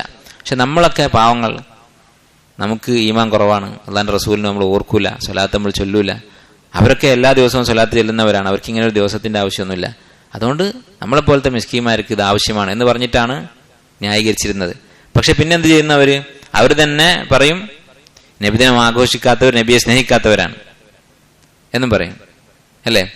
അപ്പൊ ആദ്യം ഇങ്ങനെ നമ്മൾ പാവങ്ങൾ എന്ന് പറഞ്ഞുകൊണ്ട് തുടങ്ങി, അവസാനം പിന്നെ ഈ ഉമ്മത്ത് ഭിന്നിക്കുന്ന അവസ്ഥയിലേക്ക് ബിദ്അത്ത് കൊണ്ടെത്തും. കാരണം നബിയെ സ്നേഹിക്കാത്തവരെന്നാണ് നബിദിനം ആഘോഷിക്കാത്തവരെ കുറിച്ച് ഇവർ വിശ്വസിക്കുന്നത്. അതുപോലെ ഓരോ ബിദ്അത്ത് തുടങ്ങിയാലും ഇത് ചെയ്യാത്തവൻ, നബിയെ സ്നേഹിക്കാത്തവൻ, അള്ളാഹിനെ സ്നേഹിക്കാത്തവൻ എന്നൊക്കെ പറഞ്ഞ് അങ്ങോട്ടും ഇങ്ങോട്ടും കുറ്റം പറയുകയും ഭിന്നിക്കുകയും ചെയ്യും. അത് ബിദ്അത്തിന്റെ പല അപകടങ്ങളിൽ ഒന്ന് മാത്രം. ഏഴാമത്തെ അപകടം, ബിദ്അത്ത് പ്രചരിച്ചാൽ സുന്നത്ത് അപ്രത്യക്ഷമാകും. ബിദ്അത്തുകൾ പ്രചരിക്കുന്നതിനനുസരിച്ച് സുന്നത്തുകൾ അപ്രത്യക്ഷമാകും. ഒരു ബിദ്അത്ത് ഒരു നാട്ടിൽ വന്നിട്ടുണ്ടെങ്കിൽ അത്ര കണ്ട് അവിടെ സുന്നത്ത് അമൽ ചെയ്യുന്നത് കുറഞ്ഞു പോകും. അത് നമുക്ക് വ്യക്തമായിട്ട് അറിയുന്നതാണ്. നബി സല്ലല്ലാഹു അലൈഹി വസല്ലമയുടെ പേരിൽ ഈ നബിദിനം ആഘോഷിക്കുന്ന ആൾക്കാർ അവർ റസൂലുള്ളാഹി സ്വല്ലല്ലാഹു അലൈഹി വസല്ലം പഠിപ്പിച്ച എത്ര സുന്നത്തുകൾ ചെയ്യുന്നുണ്ട്. ഈ ആഘോഷിക്കുന്ന ആരുടെങ്കിലും മുഖത്ത് താടി കാണാറുണ്ടോ? ഇല്ല. അപ്പൊ ബിദ്അത്തിന്റെ അളവ് കൂടുന്നതിനനുസരിച്ച് സുന്നത്തിന്റെ അളവ് കുറഞ്ഞു വരും. എട്ടാമത്തെ മഫ്സദത്ത്, അപകടം എന്താണ്? ബിദ്അത്തുകൾ ചെയ്യുന്ന ആള് നമ്മൾ ഈ അധ്യായത്തിൽ പറഞ്ഞതുപോലെ അള്ളാഹുവിന്റെയും റസൂലിന്റെയും ഹുക്മിന് കീഴൊതുങ്ങാത്തവരാണ്. നബി സല്ലല്ലാഹു അലൈഹി വസല്ലമയെ സ്നേഹിക്കേണ്ടത് എങ്ങനെയെന്ന് അള്ളാഹുവിന്റെ കിതാബിലുണ്ട്, റസൂലിന്റെ സുന്നത്തിലുണ്ട്. അത് മനസ്സിലാക്കി അതിന് കീഴൊതുങ്ങുക എന്ന ബാധ്യത നിർവഹിക്കാത്തവരാണ് അവർ. അവരവരുടെ ബുദ്ധിക്കാണ് കീഴൊതുങ്ങിയിട്ടുള്ളത്, അവരുടെ ഹവക്കാണ് അവർ വഴിപ്പെട്ടിട്ടുള്ളത്. അപ്പൊ ഇതൊക്കെ ബിദ്അത്തിന്റെ അപകടങ്ങളാണ്. ഇനി ഈ ബാബിൽ കൊടുത്തിട്ടുള്ള ഹദീസ്, അൻ ആയിഷ റളിയല്ലാഹു അൻഹ ഖാലത് ഖാല റസൂലുള്ളാഹി സ്വല്ലല്ലാഹു അലൈഹി വസല്ലം മൻ അഹ്ദസ ഫീ അംരിനാ ഹാദാ മാ ലൈസ മിൻഹു, ആരാണോ നമ്മുടെ ഈ കാര്യത്തിൽ അതിലില്ലാത്ത ഒരു കാര്യം കടത്തിക്കൂട്ടുന്നത് ഫഹുവ റദ്ദുൻ, അത് തള്ളപ്പെടുന്നതാണ്. ഈ ഹദീസ് വളരെ പ്രധാനപ്പെട്ട ഒരു ഹദീസാണ്. നിസ്ഫുൽ ഇൽം എന്ന് ചില പണ്ഡിതന്മാർ വിളിച്ചിട്ടുണ്ട്. മൊത്തം ഇൽമിന്റെ പകുതിയാണ് ഈ ഹദീസ്. കാരണം നമുക്കറിയാം ദീനിൽ എന്ത് കാര്യവും നമ്മൾ ചെയ്യുന്നത് ശരിയാകണമെങ്കിൽ രണ്ട് നിബന്ധനകളാണുള്ളത്. ഒന്നത് ഇഖ്ലാസോടുകൂടി ചെയ്യുന്നതാവണം. രണ്ടാമത്തേത് ഇത്തിബാ ഉണ്ടായിരിക്കണം. ആ കാര്യം അല്ലാഹുവിന്റെ റസൂൽ പഠിപ്പിച്ച രൂപത്തിലായിരിക്കണം. അപ്പൊ ഇതിൽ ഇഖ്ലാസ് എന്നുള്ള വിഷയം പറയുന്നില്ല, മറിച്ച് ഇത്തിബാന്റെ കാര്യം ഈ ഹദീസിൽ പറയുന്നുണ്ട്. അപ്പൊ എല്ലാ ഇബാദത്തിനും ബാധകമാണ് ഈ ഹദീസ്. മൻ അഹ്ദസ ഫീ അംരിനാ മാ ഹാദാ ലൈസ മിൻഹു, ദീനിലില്ലാത്ത ഒരു കാര്യം ഇല്ലാത്ത രൂപത്തിൽ ചെയ്താൽ ഫഹുവ റദ്ദുൻ, അത് തള്ളപ്പെടുന്നതാണ്. അതുപോലെ തന്നെ ബിദ്അത്തുകൾ ചെയ്യുന്ന ആളുകൾ വാദിക്കുന്ന ഒരു വാദത്തിനുള്ള മറുപടി ഇതിലുണ്ട്. അവർ പറയും നബിദിനാഘോഷം അല്ലെങ്കിൽ മറ്റെന്തെങ്കിലും ബിദ്അത്ത് ചോദ്യം ചെയ്താൽ അവരെന്താ പറയാ? റസൂലുള്ളാഹി സ്വല്ലല്ലാഹു അലൈഹി വസല്ലമയുടെ കാലത്ത് മൈക്കുണ്ടോ? നിങ്ങൾ മൈക്ക് ഉപയോഗിക്കുന്നില്ലേ? കാർ ഉപയോഗിക്കുന്നില്ലേ? ഇവിടെ എന്താണ് പറഞ്ഞത് ഹദീസിൽ? ഫി അംരിനാ ഹാദാ, നമ്മുടെ ഈ കാര്യത്തിൽ, അതായത് ദീനിന്റെ കാര്യത്തിൽ. മൻ അഹ്ദസ ഫഹുവ റദ്ദുൻ, മൻ അഹ്ദസ അംറൻ ഫഹുവ റദ്ദുൻ എന്നല്ല നബി സല്ലല്ലാഹു അലൈഹി വസല്ലം പറഞ്ഞത്. ആരെങ്കിലും എന്തെങ്കിലും പുതിയത് ഉണ്ടാക്കിയാൽ അത് തള്ളപ്പെടും എന്നല്ല നബി സല്ലല്ലാഹു അലൈഹി വസല്ലം പറഞ്ഞത്. പക്ഷെ എന്താ പറഞ്ഞത്? ഫി അംരിന ഹാദ, ദീനിന്റെ വിഷയത്തിൽ, ഇബാദത്തുകളുടെ കാര്യത്തിൽ എന്തെങ്കിലും പുതിയതായി ഉണ്ടാക്കിയാൽ അത് തള്ളപ്പെടുന്നതാണ്. വഅൻ ജാബിർ റളിയല്ലാഹു അൻഹു ഖാല കാന റസൂലുള്ളാഹി സ്വല്ലല്ലാഹു അലൈഹി വസല്ലം ഇദാ ഖതബ ഇഹ്മറത് ഐനാഹ്. നബി സല്ലല്ലാഹു അലൈഹി വസല്ലം ഖുത്ബ പറഞ്ഞാൽ നബി സല്ലല്ലാഹു അലൈഹി വസല്ലമയുടെ കണ്ണുകൾ ചുവക്കും. വഅലാ സൗതുഹു, ശബ്ദം ഉയരും. ഇപ്പൊ ഈ വാക്കിൽ നിന്ന് മനസ്സിലാക്കാവുന്ന ഒരു കാര്യം, സാധാരണഗതിയിൽ നബി സല്ലല്ലാഹു അലൈഹി വസല്ലമയുടെ മുഖം വളരെ പ്രസന്നതയുള്ളതും അതുപോലെ തന്നെ ശബ്ദം വളരെ താഴ്ന്നതുമായിരുന്നു. നബി സല്ലല്ലാഹു അലൈഹി വസല്ലമയുടെ സംസാരം വളരെ മിതമായിരുന്നു. ചില റിവായത്തുകൾ കാണാം സഹാബത്ത് പറയുന്നത് നബി സല്ലല്ലാഹു അലൈഹി വസല്ലം ഒരേ വാചകം തന്നെ 3 പ്രാവശ്യം ആവർത്തിച്ച് പറയും. അതുപോലെ നബി സല്ലല്ലാഹു അലൈഹി വസല്ലം സംസാരിക്കുന്നത് അക്ഷരങ്ങൾ, വാക്കുകൾ എണ്ണണം എന്നൊരാൾ തീരുമാനിച്ചാൽ വേണമെങ്കിൽ എണ്ണാൻ സാധിക്കും. അത്രയും പതുക്കെയായിരിക്കും സംസാരിക്കുക. അതുകൊണ്ടാണ് ഖുത്ബ പറയുമ്പോൾ ശബ്ദം ഉയരുമെന്ന് പറഞ്ഞത്. ഖുത്ബ അല്ലാത്ത സമയത്ത് ശബ്ദം ഉയരാറില്ല, മുഖം ചുവക്കാറില്ല. എപ്പോഴും അങ്ങനെ ഒച്ചിട്ട് സംസാരിക്കുന്ന ആളാണെങ്കിൽ ഇങ്ങനെ പറയേണ്ട കാര്യമില്ലല്ലോ. നബി സല്ലല്ലാഹു അലൈഹി വസല്ലം ഖുത്ബയിൽ മാത്രമായിരുന്നു ശബ്ദം ഉയർത്താറുണ്ടായിരുന്നത്. ശബ്ദം താഴ്ത്തുക എന്നുള്ളത് അത് ഇസ്ലാമിന്റെ അദബാണ്. ഇന്ന അൻകറൽ അസ്വാതി ലസൗതുൽ ഹമീർ വഖ്സിദ് ഫീ മശീക വഗ്ദുദ് മിൻ സൗതിക. നിന്റെ നടത്തം മിതത്വത്തോടു കൂടിയാക്കുക, അഹങ്കാരിയെ പോലെ നടക്കരുത്. വഗ്ദുദ് മിൻ സൗതിക, ശബ്ദം കുറക്കുകയും ചെയ്യുക. ഇന്ന അൻകറൽ അസ്വാതി ലസൗതുൽ ഹമീർ, ഏറ്റവും മോശമായ ശബ്ദം കഴുതയുടെ ശബ്ദമാണ്. കഴുതയുടെ ശബ്ദം നേരിട്ട് കേട്ടാൽ മനസ്സിലാകും അതിന്റെ വൈകൃതം. അപ്പൊ ആ ശബ്ദം അതുകൊണ്ട് കഴുതയ്ക്ക് യാതൊരു ഫദലും ഉണ്ടാകുന്നില്ല. മറ്റു മൃഗങ്ങളുടെ ഇടയിൽ കഴുതയുടെ സ്ഥാനം ഉയർന്നിട്ടില്ല. അതുപോലെയാണ് ഒച്ചയിട്ട് സംസാരിക്കുന്ന ആൾക്കാർ. ചില ആൾക്കാരുടെ വിചാരം ഒച്ച ഉണ്ടാക്കിയാൽ വലിയ ധീരനായി, അല്ലെങ്കിൽ അവന്റെ എന്താ പറയുക പൗരുഷം തെളിഞ്ഞു എന്നൊക്കെയാണ്. അതൊന്നും ശരിയല്ല. നേരെ മറിച്ച് ശബ്ദം താഴ്ത്തി സംസാരിക്കുക എന്നുള്ളതാണ് അദബ്. നബി സല്ലല്ലാഹു അലൈഹി വസല്ലം അങ്ങനെയായിരുന്നു. ഹത്താ കഅന്നഹു മുൻദിറു ജയ്ഷ്, നബി സല്ലല്ലാഹു അലൈഹി വസല്ലം ഖുത്ബ പറഞ്ഞാൽ കഅന്നഹു മുൻദിറു ജയ്ഷ്, ഒരു സൈന്യാധിപനെ പോലെ, സൈന്യത്തിന്റെ നേതാവിനെ പോലെ ആയിരിക്കും അവരോട് സംസാരിക്കുക. സബ്ബഹക്കും വമസ്സാക്കും, അറബിയിൽ താക്കീത് ചെയ്യാൻ വേണ്ടിയിട്ട് ഉപയോഗിക്കുന്ന വാക്കാണ്. അപ്പോൾ വളരെ ഗൗരവത്തോടു കൂടി നബി സല്ലല്ലാഹു അലൈഹി വസല്ലം അവരോട് സംസാരിക്കും. വയഖൂൽ, നബി സല്ലല്ലാഹു അലൈഹി വസല്ലം പറയുമായിരുന്നു, ബുഇസ്തു അന വസ്സാഅതു കഹാതൈനി വയഖ്രിനു ബൈന ഉസ്ബുഐഹി, 2 വിരലുകൾ അസ്സബ്ബാബതി വൽ വുസ്ത, ചൂണ്ടുവിരലും നടുവിരലും ചേർത്ത് പിടിച്ചുകൊണ്ട് ബുഇസ്തു അന വസ്സാഅതു കഹാതൈൻ, ഞാനും അന്ത്യദിനവും ഇതുപോലെയാണ് എന്ന് പറയുമായിരുന്നു. ഈ 2 വിരലും തമ്മിൽ എത്ര വിടവുണ്ട്? ഒന്നുമില്ല. അപ്പൊ ഇതുപോലെയാണ് ഞാനും അന്ത്യദിനവും തമ്മിൽ എന്ന് നബി സല്ലല്ലാഹു അലൈഹി വസല്ലം പറയുമായിരുന്നു. ഈ വാക്കിന്റെ ശർഹിൽ ശൈഖ് ഇബ്നു തൈമിയ്യ റഹിമഹുല്ലാഹ് പറയുന്നുണ്ട്, നബി സല്ലല്ലാഹു അലൈഹി വസല്ലവും ഖിയാമത്ത് നാളും അത്ര അടുത്താണ്. പക്ഷെ നമുക്കറിയാം റസൂൽ വഫാത്തായിട്ട് എത്ര കാലമായി? 1400 വർഷം കഴിഞ്ഞു. അപ്പൊ ഇത്രയും കാലമായിട്ട് ഖിയാമത്ത് സംഭവിച്ചിട്ടില്ല. അപ്പൊ ദുനിയാവിന്റെ ആയുസ് ഒരുപാട് കാലം ഉണ്ട് എന്ന് മനസ്സിലാക്കാം. അത് എത്രയാണ് എന്ന് ഗവേഷണം നടത്തി പറയുന്ന സയന്റിസ്റ്റുകളൊക്കെ ഉണ്ട്. അതൊന്നും നമുക്ക് വിശ്വസിക്കാൻ സാധിക്കുകയില്ല. കാരണം അള്ളാഹു സുബ്ഹാനഹു വ തആല അല്ലെങ്കിൽ അവന്റെ റസൂൽ നമുക്ക് പറഞ്ഞു തന്നിട്ടില്ല. അത് അഹ്ലുൽ കിതാബിന്റെ വാക്കുകൾ പോലെയാണ്. ശൈഖ് ഇബ്നു തൈമിയ്യ പറയാണ്, ബൈബിളിലൊക്കെ പറയുന്ന വാചകങ്ങൾ പോലെയാണ്. എന്താണ് അതിനെക്കുറിച്ച് നമ്മുടെ നിലപാട്? ലാ തുസദ്ദിഖൂഹും വലാ തുകദ്ദിബൂഹും, അത് സത്യപ്പെടുത്താൻ പോകണ്ട, കളവാക്കാനും പോകണ്ട. അല്ലാഹു അലം, നമുക്കതിനെക്കുറിച്ചുള്ള അറിവ് ലഭിച്ചിട്ടില്ല. ഏതായിരുന്നാലും ഖിയാമത്ത് നാൾ വളരെ അടുത്താണ്. കഴിഞ്ഞ കാലത്തെ അപേക്ഷിച്ച് ചിന്തിച്ചാൽ, കഴിഞ്ഞു പോയ കാലം വെച്ച് നോക്കുമ്പോൾ ഇനി കുറച്ചു കാലമേ ദുനിയാവിന് ആയുസുള്ളൂ എന്ന് മനസ്സിലാക്കാം. വയഖ്രിനു ബൈന ഉസ്ബഅഹി, വിരലുകൾ ചേർത്ത് പിടിച്ച് ഇങ്ങനെ പറയുമായിരുന്നു. വയഖൂൽ, അവിടുന്ന് പറയുമായിരുന്നു, അമ്മാ ബഅദു ഫഇന്ന ഖൈറൽ ഹദീസി കിതാബുല്ലാഹ്, ഫഇന്ന ഖൈറൽ ഹദീസി കിതാബുല്ലാഹ്, ഏറ്റവും നല്ല സംസാരം അള്ളാഹുവിന്റെ കിതാബാണ്. വഖൈറൽ ഹദി ഹദി മുഹമ്മദ് സല്ലല്ലാഹു അലൈഹി വസല്ലം, ഏറ്റവും നല്ല ചര്യ, ഏറ്റവും നല്ല ജീവിത രീതി അത് റസൂലുള്ളാഹി സ്വല്ലല്ലാഹു അലൈഹി വസല്ലമയുടേതാണ്. വശർറൽ ഉമൂരി മുഹ്ദസാതുഹ, ഏറ്റവും ദുഷിച്ച കാര്യങ്ങൾ പുതുതായി ഉണ്ടാക്കിയ കാര്യങ്ങളാണ്. വകുല്ലു ബിദ്അത്തിൻ ളലാല, ഓരോ പുത്തനാചാരവും ളലാലത്താണ്, വഴികേടാണ് എന്ന് നബി സ്വല്ലല്ലാഹു അലൈഹി വസല്ലം പറയാറുണ്ടായിരുന്നു. അപ്പൊ ഈ ഹദീസിൽ ചില ആളുകൾ പറയും, നബിദിനാഘോഷത്തേക്ക് എതിർത്തപ്പോൾ ഒരു അറിയപ്പെട്ട മലയാളി എഴുത്തുകാരൻ പറഞ്ഞതാണ്, പിന്നെ നബി സല്ലല്ലാഹു അലൈഹി വസല്ലം പഠിപ്പിച്ചിട്ടില്ല എന്നുള്ളത് ശരിയാണ്. മുസ്ലിം പേരുള്ള ഒരാൾ നബി സല്ലല്ലാഹു അലൈഹി വസല്ലം പഠിപ്പിച്ചിട്ടില്ല എന്നുള്ളത് ശരിയാണ്. അതിപ്പോ എങ്ങനെയാ നബി സല്ലല്ലാഹു അലൈഹി വസല്ലം പഠിപ്പിക്കുക? വിനയം കൊണ്ട് പഠിപ്പിക്കാത്തതായിരിക്കും. എന്റെ ജന്മദിനം നിങ്ങൾ ആഘോഷിച്ചോളണം എങ്ങനെയാ പറയാ? അതുകൊണ്ട് പറയാത്തായിരിക്കും. പക്ഷെ നമ്മൾ കണ്ടറിഞ്ഞിട്ട് ആഘോഷിക്കണ്ടേ? നബി സല്ലല്ലാഹു അലൈഹി വസല്ലം ഈ പറയുന്നത്, ഖൈറുൽ ഹദി ഹദി മുഹമ്മദ് സല്ലല്ലാഹു അലൈഹി വസല്ലം, ഏറ്റവും നല്ല ചര്യ മുഹമ്മദിന്റെ ചര്യയാണ് എന്ന് പറഞ്ഞത് ആരാ? മുഹമ്മദ് നബി സ്വല്ലല്ലാഹു അലൈഹി വസല്ലം തന്നെയാണ്. എന്റെ പേരിൽ സ്വലാത്ത് ചൊല്ലിക്കോളണം എന്ന് പറഞ്ഞത് ആരാ? മുഹമ്മദ് നബി സ്വല്ലല്ലാഹു അലൈഹി വസല്ലം തന്നെയാണ്. വെള്ളിയാഴ്ച സ്വലാത്ത് വർദ്ധിപ്പിക്കാൻ പറഞ്ഞത് ആരാ? അതൊക്കെ അല്ലാഹുവിന്റെ റസൂൽ തന്നെയാണ്. അപ്പൊ ഈ വിനയം കൊണ്ടൊന്നും പറയേണ്ട കാര്യം പറയാതിരിക്കൊന്നുമില്ല. നബി സ്വല്ലല്ലാഹു അലൈഹി വസല്ലം അതൊക്കെ പഠിപ്പിച്ചിട്ടുണ്ട്. ഇവിടെ പ്രസക്തമായ കാര്യം എന്താണ്? വകുല്ലു ബിദ്അത്തിൻ ദലാല, ഓരോ ബിദ്അത്തും ദലാലത്താണ് എന്ന് നബി സല്ലല്ലാഹു അലൈഹി വസല്ലം ഓരോ ഖുത്ബയിലും പറയാറുണ്ട്. നമുക്കറിയാവുന്നതാണ്, റസൂലുള്ളാഹി സ്വല്ലല്ലാഹു അലൈഹി വസല്ലമയുടെ ഹയാത്തിൽ, അവിടുന്ന് ജീവിച്ചിരുന്ന കാലത്ത് ഒരു ബിദ്അത്തും ഈ ഉമ്മത്തിൽ ഉണ്ടായിട്ടില്ല. റസൂലുള്ളാഹി സ്വല്ലല്ലാഹു അലൈഹി വസല്ലമയുടെ വഫാത്തിന് ശേഷമാണ് ബിദ്അത്തുകൾ തുടങ്ങുന്നത്. അപ്പം അന്ന് ഇല്ലാത്ത ഒരു തെറ്റിനെ കുറിച്ചാണ് നബി സല്ലല്ലാഹു അലൈഹി വസല്ലം ഓരോ ആഴ്ചയും പറഞ്ഞുകൊണ്ടിരിക്കുന്നത്. അന്ന് സമൂഹത്തിൽ നടക്കുന്ന കുറേ തെറ്റുകളുണ്ട്. കട്ടവന്റെ കൈ വെട്ടിയിട്ടുണ്ട്, അതുപോലെ തന്നെ കൊലപാതകം നടന്നിട്ടുണ്ട്, പല തെറ്റുകളും നടന്നിട്ടുണ്ട്. അതിനേക്കാൾ ബിദ്അത്തിന് നബി സല്ലല്ലാഹു അലൈഹി വസല്ലം ഗൗരവം കൊടുക്കാൻ കാരണം എന്താണ്?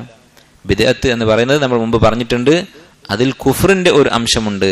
ബിദ്അത്ത് എന്ന് പറഞ്ഞാൽ നേരത്തെ പറഞ്ഞ 8 അപകടങ്ങളുണ്ട്. അത് ഇസ്ലാമിനെ തന്നെ ചോദ്യം ചെയ്യുന്നതിന് തുല്യമാണ്. ഇസ്ലാം പൂർണ്ണമല്ല, അള്ളാഹുവിന്റെ റസൂൽ ദൗത്യം പൂർത്തിയാക്കിയിട്ടില്ല എന്നൊക്കെ പറയുന്നതിന് തുല്യമാണ് ബിദ്അത്ത് ചെയ്യുക എന്നുള്ളത്, ബാഹ്യമായിട്ട് അത് നല്ലതായിട്ട് തോന്നിയാലും. അതുകൊണ്ടാണ് ഇത്ര ഗൗരവം നബി സല്ലല്ലാഹു അലൈഹി വസല്ലം കൊടുത്തത്. സുമ്മ യഖൂൽ, പിന്നീട് നബി സല്ലല്ലാഹു അലൈഹി വസല്ലം പറയും, അന ഔലാ ബികുല്ലി മുഅ്മിനിൻ മിൻ നഫ്സിഹി, ഓരോ മുഅ്മിനിനും അവന്റെ നഫ്സിനേക്കാൾ അടുപ്പമുള്ളവൻ ഞാനാണ്. വിശുദ്ധ ഖുർആൻ അല്ലാഹു തആല പറഞ്ഞിട്ടുള്ളതാണ്, അൻ നബിയ്യു ഔലാ ബിൽ മുഅ്മിനീന മിൻ അൻഫുസിഹിം വഅസ്വാജുഹു ഉമ്മഹാത്തുഹും. നബി സല്ലല്ലാഹു അലൈഹി വസല്ലം ഓരോ മുഅ്മിനിനും തന്റെ നഫ്സിനേക്കാൾ വേണ്ടപ്പെട്ടവനാണ്. വഅസ്വാജുഹു ഉമ്മഹാത്തുഹും, അവിടുത്തെ ഭാര്യമാർ തങ്ങളുടെ ഉമ്മമാരാണ് എന്ന് അല്ലാഹു തആല പറഞ്ഞിട്ടുള്ളതാണ്. അപ്പൊ ഈ വാക്ക് നമ്മളൊന്ന് ചിന്തിക്കണം. നബി സല്ലല്ലാഹു അലൈഹി വസല്ലം, നബിക്ക് നമ്മൾ വളരെ വേണ്ടപ്പെട്ടവരാണ്. അതുപോലെ നമുക്ക് നബി സല്ലല്ലാഹു അലൈഹി വസല്ലം സ്വന്തം നഫ്സിനേക്കാൾ അടുത്തവനായിരിക്കണം. അങ്ങനെയാണോ എന്ന കാര്യം നമ്മൾ ചിന്തിക്കണം. എന്നിട്ട് അവിടുന്ന് പറഞ്ഞു, മൻ തറക മാലൻ ഫലി അഹ്ലിഹി, ആരാണോ മരിച്ചു പോകുമ്പോൾ സ്വത്ത് വിട്ടുപോകുന്നത് ഫലി അഹ്ലിഹി, അവന്റെ സ്വത്ത് അവന്റെ കുടുംബക്കാർക്കുള്ളതാണ്. അനന്തരാവകാശ നിയമപ്രകാരം അവർക്ക് വീതിച്ചെടുക്കാം. വമൻ തറക ദൈനൻ ഔ ദയാഅൻ, എന്ന് നോക്കൂ നബി സല്ലല്ലാഹു അലൈഹി വസല്ലം പറയാണ്, ആർക്കെങ്കിലും കടമുണ്ടെങ്കിൽ, ഔ ദയാഅൻ, അല്ലെങ്കിൽ പിന്നെ ചെറിയ മക്കളുണ്ടെങ്കിൽ, ദയാ എന്ന് പറഞ്ഞാൽ പാഴായി പോകാനുള്ള വസ്തുക്കൾ എന്നാണ് അവിടെ ഉദ്ദേശിച്ചത്. പിന്നെ ആരും നോക്കാനില്ലാതെ അനാഥരായി പോകുന്ന ചെറിയ കുട്ടികളൊക്കെ ഉണ്ടെങ്കിൽ, ഫഇലയ്യ വഅലയ്യ, അത് എന്റെ ബാധ്യതയാണെന്ന് നബി സല്ലല്ലാഹു അലൈഹി വസല്ലം. അപ്പോൾ നബി സല്ലല്ലാഹു അലൈഹി വസല്ലം സ്വഹാബത്തിനോട് ഇങ്ങനെയായിരുന്നു പെരുമാറിയിരുന്നത്. ആരെങ്കിലും മരിക്കുമ്പോൾ സ്വത്തുണ്ടെങ്കിൽ അത് നിങ്ങൾക്ക്, എന്നാൽ അവന് കടം എന്തെങ്കിലും ഉണ്ടെങ്കിൽ അത് ഞാൻ ഏറ്റെടുത്തിരിക്കുന്നു. എല്ലാ മുസ്ലിമീങ്ങളുടെയും കടം നബി സല്ലല്ലാഹു അലൈഹി വസല്ലം ഏറ്റെടുത്തിട്ടുണ്ട്. നമുക്കറിയാം, ഇസ്ലാമിന്റെ അവസാന കാലത്തായിരുന്നു ഇങ്ങനെ പറഞ്ഞത്. ആദ്യകാലത്ത് സാമ്പത്തികമായി അത്ര ഇല്ലാതിരുന്ന കാലത്ത് നബി സല്ലല്ലാഹു അലൈഹി വസല്ലം ഇങ്ങനെയല്ല പറഞ്ഞിരുന്നത്. മയ്യത്ത് നമസ്കരിക്കാൻ കൊണ്ടുവന്ന ആൾക്ക് കടമുണ്ടോ എന്ന് ചോദിച്ചപ്പോൾ നമസ്കരിക്കാതിരുന്ന സംഭവം ഹദീസിൽ കാണാം. അപ്പോൾ ഒരു സഹാബി അബൂ ഖതാദ റളിയല്ലാഹു അൻഹു കടം ഏറ്റെടുത്തപ്പോൾ നബി സല്ലല്ലാഹു അലൈഹി വസല്ലം നമസ്കരിച്ചു, മയ്യത്ത് നമസ്കരിച്ചു. അപ്പോൾ കടം എന്നുള്ളത് വളരെ ഗൗരവമുള്ള കാര്യമാണ്. അത് ഈ ഹദീസിൽ മനസ്സിലാക്കാം. കടം വാങ്ങുക എന്നുള്ളത് ദറൂറത്തിൽ മാത്രം, ദറൂറത്തിൽ അത്യാവശ്യത്തിൽ മാത്രമേ കടം വാങ്ങാൻ പാടുള്ളൂ. കാരണം നമുക്കറിയാം, കടത്തോടുകൂടി മരിച്ച ആള് ആ കടം വീട്ടുന്നത് വരെ അവന്റെ തൊലി ചൂടായിരിക്കും, അത് തണുക്കുക ആ കടം വീട്ടുമ്പോഴാണ് എന്ന് ഹദീസിൽ വന്നിട്ടുണ്ട്. അത് തന്നെ കടം ഏറ്റെടുത്താൽ പോരാ, കടം വീട്ടിക്കഴിഞ്ഞാലേ അവന്റെ തൊലി തണുക്കുകയുള്ളൂ എന്നാണ്. കാരണം ആ ഹദീസിന്റെ റിവായത്തിൽ പറയുന്നത്, കടം ഏറ്റെടുത്തപ്പോൾ നബി സല്ലല്ലാഹു അലൈഹി വസല്ലം നമസ്കരിച്ചു, എന്നിട്ട് പിന്നീട് അദ്ദേഹത്തോട് ചോദിച്ചു, നീ വീട്ടിയോ എന്ന് ചോദിച്ചു. വീട്ടി എന്ന് പറഞ്ഞപ്പോൾ ഇപ്പോ അവൻ തണുത്തിരിക്കുന്നു എന്ന് പറയാണ് ചെയ്തത്. അപ്പൊ ചില ആൾക്കാർ വരും, കട ഒരാളെ ഏറ്റെടുത്ത് കഴിഞ്ഞാൽ ആ മയ്യത്തിന് പിന്നെ ബാധ്യതയില്ല. അങ്ങനെയല്ല, കടം ഏറ്റെടുത്തവർ എത്രയും പെട്ടെന്ന് അത് വീട്ടണം. മയ്യത്തിന്റെ കടം ഏറ്റെടുത്തവര് എത്രയും പെട്ടെന്ന് അത് വീട്ടണം. അത്യാവശ്യത്തിന് ദറൂറത്തിനല്ലാതെ കടം വാങ്ങരുത്. വീടുണ്ടാക്കാൻ വേണ്ടി, വിവാഹത്തിന്, ഇങ്ങനെയുള്ള കാര്യങ്ങൾക്ക് പോലും കടം വാങ്ങരുത് എന്നാണ് മനസ്സിലാക്കുന്നത്. അല്ലാഹു തആല പറഞ്ഞത് എന്താണ്? വൽയസ്തഅഫിഫിൽ ലദീന ലാ യജിദൂന നികാഹൻ ഹത്താ യുഗ്നിയഹുമുല്ലാഹു മിൻ ഫദ്ലിഹി, വിവാഹം കഴിക്കാൻ സാധിക്കാത്തവർ അവർക്ക് ഐശ്വര്യം നൽകുന്നത് വരെ, അള്ളാഹു അവർക്ക് ഐശ്വര്യം നൽകുന്നത് വരെ അവർ ഇഫ്ഫത്ത് പാലിക്കട്ടെ, അവരുടെ പിന്നെ ചാരിത്ര ശുദ്ധി കാത്തു സൂക്ഷിക്കട്ടെ എന്നാണ് അല്ലാഹു തആല പറഞ്ഞത്. അപ്പോൾ വിവാഹം എന്നുള്ളത് അത്രയും അത്യാവശ്യമാണ് മനുഷ്യന്. അതിന് പോലും കഴിയാത്തവർ ക്ഷമിക്കാനാണ് അല്ലാഹു തആല പറഞ്ഞത്. അപ്പോൾ മറ്റുള്ള കാര്യങ്ങൾക്ക്, നിസ്സാരമായ കാര്യങ്ങൾക്ക്, ഒരു ഫർണിച്ചർ മാറ്റാൻ, അല്ലെങ്കിൽ വീടിന്റെ ഡോറ് മാറ്റാൻ, വാഹനം പുതിയത് വാങ്ങാൻ, ഇങ്ങനെയുള്ള നിസ്സാര കാര്യങ്ങൾ കടം വാങ്ങുക എന്നുള്ളത് സ്വന്തം ജീവൻ കൊണ്ട് കളിക്കുന്നതിന് തുല്യമാണ്. മരണശേഷം എന്താണ് സംഭവിക്കുക എന്നുള്ളത് നമുക്കറിയില്ല. ഖബറിൽ അദാബ് കിട്ടാനുള്ള മാർഗം ഉണ്ടാക്കുന്നതിന് തുല്യമാണ്. വലിയ ജഹലാണ് അത്. അടുത്ത അധ്യായം, ബാബുൻ ഫീ മൻ സന്ന സുന്നതൻ ഹസനതൻ ഔ സയ്യിഅ, ഒരു നല്ല സുന്നത്ത് ഉണ്ടാക്കിയവനെ കുറിച്ചുള്ള ബാബ്. എന്താണ് നല്ല സുന്നത്ത് എന്ന് പറഞ്ഞാൽ? ചില ആൾക്കാർ ഈ വിഷയം തെളിവാക്കിയിട്ട് ഇസ്ലാമിൽ നല്ല സുന്നത്തുണ്ട്, അപ്പോൾ ഇതൊക്കെ നല്ല സുന്നത്താണ്, നബിദിനവും അതുപോലെ തന്നെ ഇങ്ങനെയുള്ള ഇബാദത്ത് പരമായിട്ടുള്ള കാര്യങ്ങളൊക്കെ നല്ല സുന്നത്താണ് എന്ന് പറയും. എന്താണ് ഇവിടെ ഉദ്ദേശിച്ചത്? നല്ല സുന്നത്ത് എന്ന് പറഞ്ഞാൽ, നല്ല സുന്നത്ത് എന്ന് പറഞ്ഞാൽ ഒരു കാര്യം ഖുർആനിലോ ഹദീസിലോ കണ്ടു, അല്ലെങ്കിൽ ഒരു നല്ല കാര്യം കൽപ്പിക്കാൻ ഒരാൾ, നല്ല കാര്യം ചെയ്യാൻ ഒരാൾ കൽപ്പിച്ചു നമ്മളോട്, അപ്പം അത് ധൃതിപ്പെട്ട ഒരാൾ ചെയ്തു, എത്രയും പെട്ടെന്ന് കേട്ടപ്പോഴത്തേക്ക് ഒരാൾ അത് അനുസരിച്ചു, അയാളെ കണ്ട് ബാക്കിയുള്ള ആൾക്കാർ പിന്തുടർന്നു. അതാണ് നല്ല സുന്നത്ത് എന്ന് പറയുന്നത്. ഇപ്പം ഞാൻ നിങ്ങളോടൊരു കാര്യം പറഞ്ഞു, നിങ്ങളെല്ലാവരും നമ്മളെ കൂട്ടത്തിൽ ഇരിക്കുന്ന ഇന്ന വ്യക്തി ഒരു മിസ്കീനാണ്, നിങ്ങൾ അവനെ സഹായിക്കണം, ഇവൻ കുറച്ച് പ്രയാസത്തിലാണ്. അപ്പോൾ ആദ്യം കൂട്ടത്തിൽ ഒരാൾ എഴുന്നേറ്റ് നിന്നിട്ട് അവന് കുറച്ച് പൈസ കൊടുത്തു. അത് കണ്ടപ്പോൾ എല്ലാവരും കൊടുക്കാൻ തുടങ്ങി. അങ്ങനെ ചെയ്താൽ ഈ ആദ്യം കൊടുത്ത ആൾ ആണ് മറ്റുള്ളവർക്ക് മാതൃകയായത്. അവനാണ് ഈ സുന്നത്ത് എന്നുള്ള വാക്കിൻ്റെ അർത്ഥം ഒരു ചര്യ എന്നാണ്. അവനാണ് ഈ നല്ല കാര്യം ഇവിടെ തുടങ്ങി വെച്ചത്. അതിനെക്കുറിച്ചാണ് ഇവിടെ പറയുന്നത്. ഇതാണ് ഒരർത്ഥം. രണ്ടാമത്തെ അർത്ഥം മഹ്ജൂറായിട്ടുള്ള സുന്നത്ത്, സമൂഹത്തിൽ ആളുകളൊന്നും ചെയ്യാത്ത സുന്നത്ത്. എത്രയോ ഹദീസുകൾ നമ്മൾ നോക്കിയാൽ കാണാം, കിതാബുകൾ എഴുതപ്പെട്ടിട്ടുണ്ട് അസുനനുൽ മഹ്ജൂറ എന്ന് പറഞ്ഞിട്ട്. അങ്ങനെയുള്ള കിതാബുകൾ കിട്ടി വായിക്കണം. ജനങ്ങൾ ചെയ്യാത്ത സുന്നത്തുകൾ അതൊരാൾ അമലാക്കിയാൽ, ആ നാട്ടിൽ ആദ്യമായിട്ട് ഒരാളും ചെയ്ത് അവനെ കണ്ടിട്ട് ബാക്കിയുള്ള ആൾക്കാർ ചെയ്താൽ അതും ഈ ഹദീസിൽ പെടും. ഇപ്പം ചെരുപ്പിട്ട് നമസ്കരിക്കുക എന്നുള്ളത് സുന്നത്താണ്. നബി സ്വല്ലല്ലാഹു അലൈഹി വസല്ലം പറഞ്ഞു, സല്ലു ഫിന്നിആൽ വഖാലിഫുൽ യഹൂദ്, യഹൂദികൾക്കെതിരാവുക, നിങ്ങൾ ചെരുപ്പിട്ട് നമസ്കരിക്കുക എന്ന് പറഞ്ഞിട്ടുണ്ട്. അപ്പോൾ ഒരാൾ ചെരുപ്പിട്ട് നമസ്കരിച്ചു. അത് പണ്ഡിതന്മാർ പറഞ്ഞിട്ടുണ്ട്. പിന്നെ വൃത്തിയായിട്ട് കൊണ്ടു കിടക്കുന്ന പള്ളികൾ, ഇപ്പോൾ പള്ളികളൊക്കെ ഇങ്ങനെ കാർപ്പറ്റ് ഇടുക എന്നുള്ളതൊന്നും ഫർളോ അല്ലെങ്കിൽ അത്ര അത്യാവശ്യമുള്ള കാര്യമൊന്നുമല്ല. പള്ളികൾ നമുക്ക് പഴയ പോലത്തെ പള്ളി ഉണ്ടാക്കാൻ പറ്റും. അങ്ങനെയുള്ള പള്ളിയാണെങ്കിൽ യാതൊരു സംശയമില്ല. അല്ലാത്ത സ്ഥലങ്ങളിൽ ചില പണ്ഡിതന്മാർ പറഞ്ഞിട്ടുണ്ട് അടുത്തുള്ള ആളുകൾക്ക് അതുകൊണ്ട് ബുദ്ധിമുട്ടുണ്ടാകും, അതുപോലെ തന്നെ ആ പള്ളി നാശാകും, അവിടെയുള്ള കാർപ്പറ്റ് വൃത്തിയിടാവും, അങ്ങനെയുള്ള സ്ഥലത്ത് ചെയ്യരുത് എന്ന് പറഞ്ഞിട്ടുണ്ട്. അപ്പോൾ ഏതായാലും സാധിക്കുന്ന ഒരു സ്ഥലത്ത് ഒരു അവസരം കിട്ടിയാൽ, ഇപ്പോൾ മയ്യത്ത് നമസ്കരിക്കുമ്പോൾ ചിലപ്പോൾ പുറത്തായിരിക്കും മയ്യത്ത് നമസ്കാരം, അല്ലെങ്കിൽ പെരുന്നാൾ നമസ്കാരം, അല്ലെങ്കിൽ നമ്മൾ വീട്ടിൽ വെച്ച് നമസ്കരിക്കുമ്പോൾ, അപ്പോഴൊക്കെ ചെരുപ്പിട്ട് നമസ്കരിക്കാം. ചെരുപ്പിട്ട് നമസ്കരിക്കുന്നത് സുന്നത്താണ്. ചെരുപ്പിട്ട് നമസ്കരിക്കുന്നവന് ചെരുപ്പിടാതെ നമസ്കരിക്കുന്നവനേക്കാൾ കൂലി കൂടുതലാണ്, യാതൊരു സംശയമില്ല. ഹദീസ്, ഒരുപാട് ഹദീസുകളുണ്ട്. അപ്പോൾ അതൊരാൾ ചെയ്തു, അയാൾ ചെയ്യുന്നത് കണ്ട് ബാക്കിയുള്ള ആൾക്കാർ അത് മാതൃകയാക്കിയാൽ ഫലഹു അജ്റു മൻ അമില ബിഹി, അത് അനുസരിച്ച് ചെയ്തവരുടെയൊക്കെ പ്രതിഫലം ഇവനും കിട്ടും.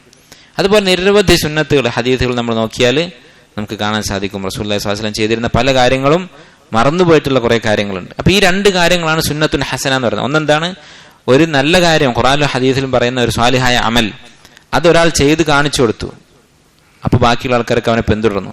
മറ്റൊന്ന്, അതും ഇതിനുമായി ബന്ധമുള്ളത് തന്നെയാണ്, സമൂഹത്തിൽ മൊത്തത്തിൽ മറന്നുപോയിട്ടുള്ള ഒരു സുന്നത്ത്, അതൊരാൾ ഹയാത്താക്കി, പഠിപ്പിച്ചിട്ടോ അല്ലെങ്കിൽ പ്രവർത്തിച്ച് കാണിച്ചു കൊടുത്തിട്ടോ അത് ഹയാത്താക്കി. ഇതൊക്കെ ഈ സുന്നത്തുൻ ഹസന, നല്ല സുന്നത്ത് എന്നതിൻ്റെ അർത്ഥത്തിൽ വരും. ഈ രണ്ട് കാര്യങ്ങൾ. അതല്ലാതെ പുതിയൊരു കാര്യം, ഇസ്ലാമിൽ തെളിവില്ലാത്തൊരു കാര്യം കടത്തിക്കൂട്ടുന്നതിന് സുന്നത്തുൻ ഹസന എന്ന് പറയുകയില്ല. കാരണം നബി സല്ലല്ലാഹു അലൈഹി വസല്ലം പറഞ്ഞ എന്താണ്, കുല്ലു ബിദ്അത്തിൻ ദലാല, എല്ലാ ബിദ്അത്തും ദലാലത്താണെന്നാണ് പറഞ്ഞത്. അതിൽ പിന്നെ യാതൊരു ഇളവുകളുമില്ല ബിദ്അത്തിന്റെ കാര്യത്തിൽ. قال الله تعالى, അല്ലാഹു തആല പറഞ്ഞിരിക്കുന്നു, വല്ലദീന യഖൂലൂന റബ്ബനാ ഹബ് ലനാ മിൻ അസ്വാജിനാ വദുർരിയാതിനാ ഖുർറത അഅ്യുനിൻ വജഅൽനാ ലിൽ മുത്തഖീന ഇമാമ. മുഅ്മിനീങ്ങളുടെ സിഫത്തുകൾ പറഞ്ഞ ആയത്തുകളാണ് സൂറത്ത് അൽ ഫുർഖാനിലെ. ഈ ആയത്തുകളൊക്കെ നമ്മൾ എടുത്ത് വെച്ചിട്ട് അതിനെക്കുറിച്ചൊന്ന് ചിന്തിക്കണം. ഈ ആയത്തുകളൊക്കെ ഓതിയിട്ട്, ഇബാദുർ റഹ്മാനിൽ തുടങ്ങുന്ന ആയത്ത്, വഇബാദുർ റഹ്മാനിൽ ലദീന യംശൂന അലൽ അർളി ഹൗന, ഈ സിഫാത്തുകളൊക്കെ, അതിൽ പറയുന്ന വിശേഷണങ്ങളൊക്കെ നമ്മുടെ ജീവിതത്തിൽ ഉണ്ടോ, എത്രമാത്രം ഉണ്ട്, നമ്മൾ ചിന്തിക്കേണ്ട കാര്യങ്ങളാണ്. സൂറത്ത് ഫുർഖാനിലെ അവസാനത്തെ ആയത്തുകൾ, അതുപോലെ സൂറത്തുൽ മുഅ്മിനൂനിലെ ആദ്യത്തെ ആയത്തുകൾ, ഇതൊക്കെ നമ്മുടെ സ്വയം ഹിസാബ് നടത്താൻ നമ്മളെ സഹായിക്കുന്ന ആയത്തുകളാണ്. അപ്പോൾ അതിലൊരുപാട് സിഫത്തുകൾ പറയുന്നുണ്ട്. അവർ ചെലവഴിക്കുന്നത് എങ്ങനെയായിരിക്കും, രാത്രി എങ്ങനെയായിരിക്കും, അവരുടെ കുടുംബജീവിതം എങ്ങനെയായിരിക്കും, ഇതൊക്കെ ആയത്തുകൾ പറയുന്നുണ്ട്. അതിൽപ്പെട്ട ഒരു വാക്കാണ്, അവർ പ്രാർത്ഥിക്കും, റബ്ബന ഹബ് ലനാ മിൻ അസ്വാജിന വദുർരിയാതിന ഖുർറത അയുൻ, റബ്ബേ ഞങ്ങളുടെ ഇണകളിലും അതുപോലെ തന്നെ സന്താനങ്ങളിലും ഞങ്ങൾക്ക് ഖുർറത്തുൽ ഐൻ, കൺകുളിർമ നൽകണം. അപ്പോൾ സൗജ് എന്ന് പറഞ്ഞാൽ അറബിയിൽ ആണും പെണ്ണും പെടും. ചില ഹദീസുകളിലൊക്കെ കാണാം, ഖാല അല്ലെങ്കിൽ അൻ ആയിഷത സൗജിൻ നബി സല്ലല്ലാഹു അലൈഹി വസല്ലം, നബി സല്ലല്ലാഹു അലൈഹി വസല്ലമയുടെ സൗജ്, സൗജത്തുൻ എന്നല്ല, സൗജുൻ എന്ന് പറഞ്ഞാൽ തന്നെ അതിൽ ആണും പെടും പെണ്ണും പെടും. എന്നാൽ സൗജത്തുൻ എന്നുള്ളത് അത് ഫറായിലിന്റെ പണ്ഡിതന്മാർ അനന്തരാവകാശ സ്വത്തിന്റെ കാര്യം പറയാൻ വേണ്ടിയിട്ട് അവരുപയോഗിക്കുന്നതാണ്. കാരണം ഭാര്യയാണോ ഭർത്താവാണെന്ന് അറിയാൻ വേണ്ടിയിട്ട് ഒരു ത വേണം. അല്ലെങ്കിൽ ശരിക്ക് ശുദ്ധമായ അറബിയിൽ ഈണ എന്ന അർത്ഥത്തിൽ സൗജ് എന്നൊരു വാക്കേ ഉള്ളൂ. ഭാര്യ വേറെ ഭർത്താവ് വേറെ എന്ന് സൗജുൻ സൗജത്തുൻ എന്ന് പറയുന്ന രീതി അറബിയിലില്ല അസ്ലിൽ. അപ്പോൾ ഏതായാലും അവരുടെ ഇണകളിൽ നിന്ന്, ഞങ്ങളുടെ ഇണകളിൽ നിന്ന് ഖുർറത്തുൽ ഐൻ, അതുപോലെ മക്കളിൽ നിന്ന് ഖുർറത്തുൽ ഐൻ. എന്താണ് ഖുർറത്തുൽ ഐൻ എന്ന് പറഞ്ഞാൽ? കൺകുളിർമ, നമുക്ക് സന്തോഷമുണ്ടാകുന്ന കാഴ്ച. അങ്ങനെയുള്ള കാഴ്ചകൾ കാണുമ്പോൾ നമുക്ക് കണ്ണിനൊരു തണുപ്പുള്ള പോലെ തോന്നും. അതാണ് കൺകുളിർമ എന്ന് പറയുന്നത്. ഇപ്പം മക്കൾ ഇബാദത്തുകൾ ചെയ്യുന്നത്, അല്ലെങ്കിൽ ഭാര്യമാർ ഇബാദത്ത് ചെയ്യുന്നത്, പറഞ്ഞ കാര്യങ്ങൾ അനുസരിക്കുന്നത്, ഇതൊക്കെ ഒരു മനുഷ്യന് മനസ്സമാധാനം കൊടുക്കുന്ന കാര്യങ്ങൾ. തിരിച്ചാണെങ്കിലും ഭർത്താവ് സ്വാലിഹായ ഒരാളായിട്ട് ജീവിക്കുന്നത് ഭാര്യയ്ക്ക് സന്തോഷം ഉണ്ടാകുന്ന കാര്യമാണ്. അപ്പം അതിനുവേണ്ടി പ്രാർത്ഥിക്കും. നമ്മുടെ വിഷയവുമായി ബന്ധമുള്ളത് അടുത്ത വാക്കാണ്. വജഅൽനാ ലിൽ മുത്തഖീന ഇമാമ, മുത്തഖീങ്ങൾക്ക് ഞങ്ങളെ ഒരു മാതൃകയാക്കുകയും വേണം. അപ്പോൾ ഒരു മുഅ്മിൻ ഉയർന്ന ഹിമ്മത്തുള്ള ആളായിരിക്കണം, ഉയർന്ന ലക്ഷ്യബോധം ഉണ്ടാകണം. ഒരു സാധാരണ ആളായിട്ട് അങ്ങനെ ജീവിച്ചു മരിച്ചു പോയാൽ മതി എന്നുള്ള ചിന്തയാവരുത്. മറ്റുള്ളവർക്ക് മാതൃകയായിട്ടുള്ള ഒരാളാവണം നമ്മുടെ സംസാരത്തിലും നമ്മുടെ പെരുമാറ്റത്തിലും നമ്മുടെ ഇബാദത്തുകളിലും. ഇതൊക്കെ വലിയ സ്ഥാനമാണ്. അത് നമ്മുടെ മനസ്സിൽ ആഗ്രഹം ഉണ്ടാകണം. വജഅൽനാ ലിൽ മുത്തഖീന ഇമാമ. അപ്പോൾ അല്ലാഹു സുബ്ഹാനഹു വ തആല അംബിയാക്കളെ കുറിച്ച് പറഞ്ഞിട്ടുള്ള കാര്യമാണ്. വജഅൽനാഹും അഇമ്മതൻ യഹ്ദൂന ബിഅംരിനാ, അഹ്ലുൽ കിതാബിൽപ്പെട്ട സാലിഹ്യങ്ങളെ കുറിച്ച് പറഞ്ഞിട്ടുള്ളതാണ്. വജഅൽനാ മിൻഹും അഇമ്മതൻ യഹ്ദൂന ബിഅംരിനാ ലമ്മാ സബറു വകാനു ബിആയാതിനാ യൂഖിനൂൻ. അവർ സബറും യഖീനും കാണിച്ചപ്പോൾ, ലമ്മാ സബറു, അവർ സബർ കാണിച്ചപ്പോൾ, സബർ എന്ന് പറഞ്ഞാൽ എന്താ? പുണ്യങ്ങൾ ചെയ്യാൻ സ്വയം നിർബന്ധിക്കുക, പാപങ്ങളിൽ നിന്ന് വിട്ടുനിൽക്കാൻ സ്വന്തം നഫ്സിനെ പിടിച്ചു നിർത്തുക. അതാണ് സബർ എന്ന് പറയുന്നത്. അപ്പൊ അവരോട് കൽപ്പിച്ച പുണ്യങ്ങൾ ചെയ്യാനും അവരോട് വിലക്കിയ കാര്യങ്ങളിൽ നിന്ന് അകന്നു നിൽക്കാനും അവർ സ്വയം നിയന്ത്രിച്ചു. വകാനു ബിആയാതിനാ യൂഖിനൂൻ. അതിന്റെ കൂടെ നമ്മുടെ ആയത്തുകളിൽ വിശുദ്ധ ഖുർആനിലും അവർക്ക് അല്ലാഹു ഇറക്കിയ വഹയിൽ അവര് യഖീൻ ഉണ്ടായിരുന്നു. ഇത് രണ്ടും പ്രധാനപ്പെട്ട കാര്യമാണ്. ഇത് രണ്ടും ഒരുമിച്ച് കൂടുമ്പോഴാണ് ഒരാൾ ഇമാമായി മാറുക, മാതൃകയായി മാറുക. എന്തൊക്കെയാണ് കാര്യങ്ങൾ? ഒന്ന്, അമൽ ചെയ്യാനുള്ള സബർ. സ്വന്തം നഫ്സ് നമ്മൾ എന്ത് ചെയ്യും? പുണ്യങ്ങളിൽ നിന്ന് പിന്നിലേക്ക് വലിക്കും, പാപങ്ങളിലേക്ക് അങ്ങോട്ട് വലിക്കും. അതിനെ നിയന്ത്രിച്ച് നിർത്തുക. അതിന്റെ കൂടെ യഖീനും വേണം. യഖീൻ ഉണ്ടാകുമ്പോൾ ഈ സബർ എളുപ്പമാകും. കാരണം എന്താ? യഖീൻ എന്ന് പറഞ്ഞാൽ പരലോകത്തെക്കുറിച്ചുള്ള ദൃഢമായ വിശ്വാസം, ഇതിന്റെ അജ്റിനെ കുറിച്ചുള്ള വിശ്വാസം. ഉറപ്പായും പ്രതിഫലം അള്ളാഹു നൽകും. അതുപോലെ തന്നെ ഈ മാസിയത്ത് ചെയ്താൽ ശിക്ഷ ഉറപ്പാണ് എന്നുള്ള യഖീൻ ഉണ്ടാകുമ്പോൾ സബർ എളുപ്പമാകും. ഈ രണ്ട് ഗുണങ്ങൾ ഒരാൾക്കുണ്ടെങ്കിൽ, മനസ്സിൽ നല്ല യഖീനുണ്ട്, നല്ല സബറുണ്ട്. ചില ആൾക്കാർ അമലുകൾ ചെയ്യും, പക്ഷേ അവന്റെ മനസ്സിൽ ഈ യഖീൻ ഉണ്ടാവില്ല. ഒരു ആദത്തായി മാറിയിട്ടുണ്ടാവും. നമസ്കരിക്കും, നോമ്പ് നിൽക്കും, ഹറാമുകൾ നിന്നൊക്കെ വിട്ടു നിൽക്കും, പക്ഷെ അള്ളാഹിന്റെ പ്രതിഫലത്തെക്കുറിച്ചുള്ള ചിന്ത കുറവായിരിക്കും. എന്നാൽ ഇത് രണ്ടും ഒരാൾക്കുണ്ടെങ്കിൽ അവനാണ് മാതൃക എന്ന് പറയുന്നത്.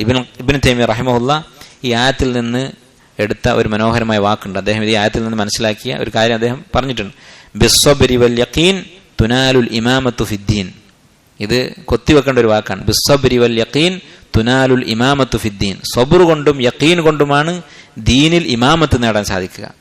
അപ്പൊ ദീനിൽ ഒരു ഇമാമാവുക എന്ന് പറഞ്ഞാൽ അത് കുറെ കാര്യങ്ങൾ നമ്മൾ നമ്മുടെ മനസ്സുകൊണ്ട് മനസ്സിലാക്കിയത് കൊണ്ടോ ഹെഫ്വാക്കിയത് കൊണ്ടോ സംസാരിക്കാൻ കഴിവുണ്ടായത് കൊണ്ടോ എഴുതാൻ കഴിവുണ്ടായത് കൊണ്ടോ ഒന്നും നേടാവുന്ന കാര്യമല്ല. ചില പണ്ഡിതന്മാരുടെയും ഇമാമിയങ്ങളുടെയൊക്കെ ചരിത്രം നോക്കിയാൽ നേരെ സംസാരിക്കാൻ കഴിയാത്ത ആൾക്കാരുണ്ടായിരുന്നു.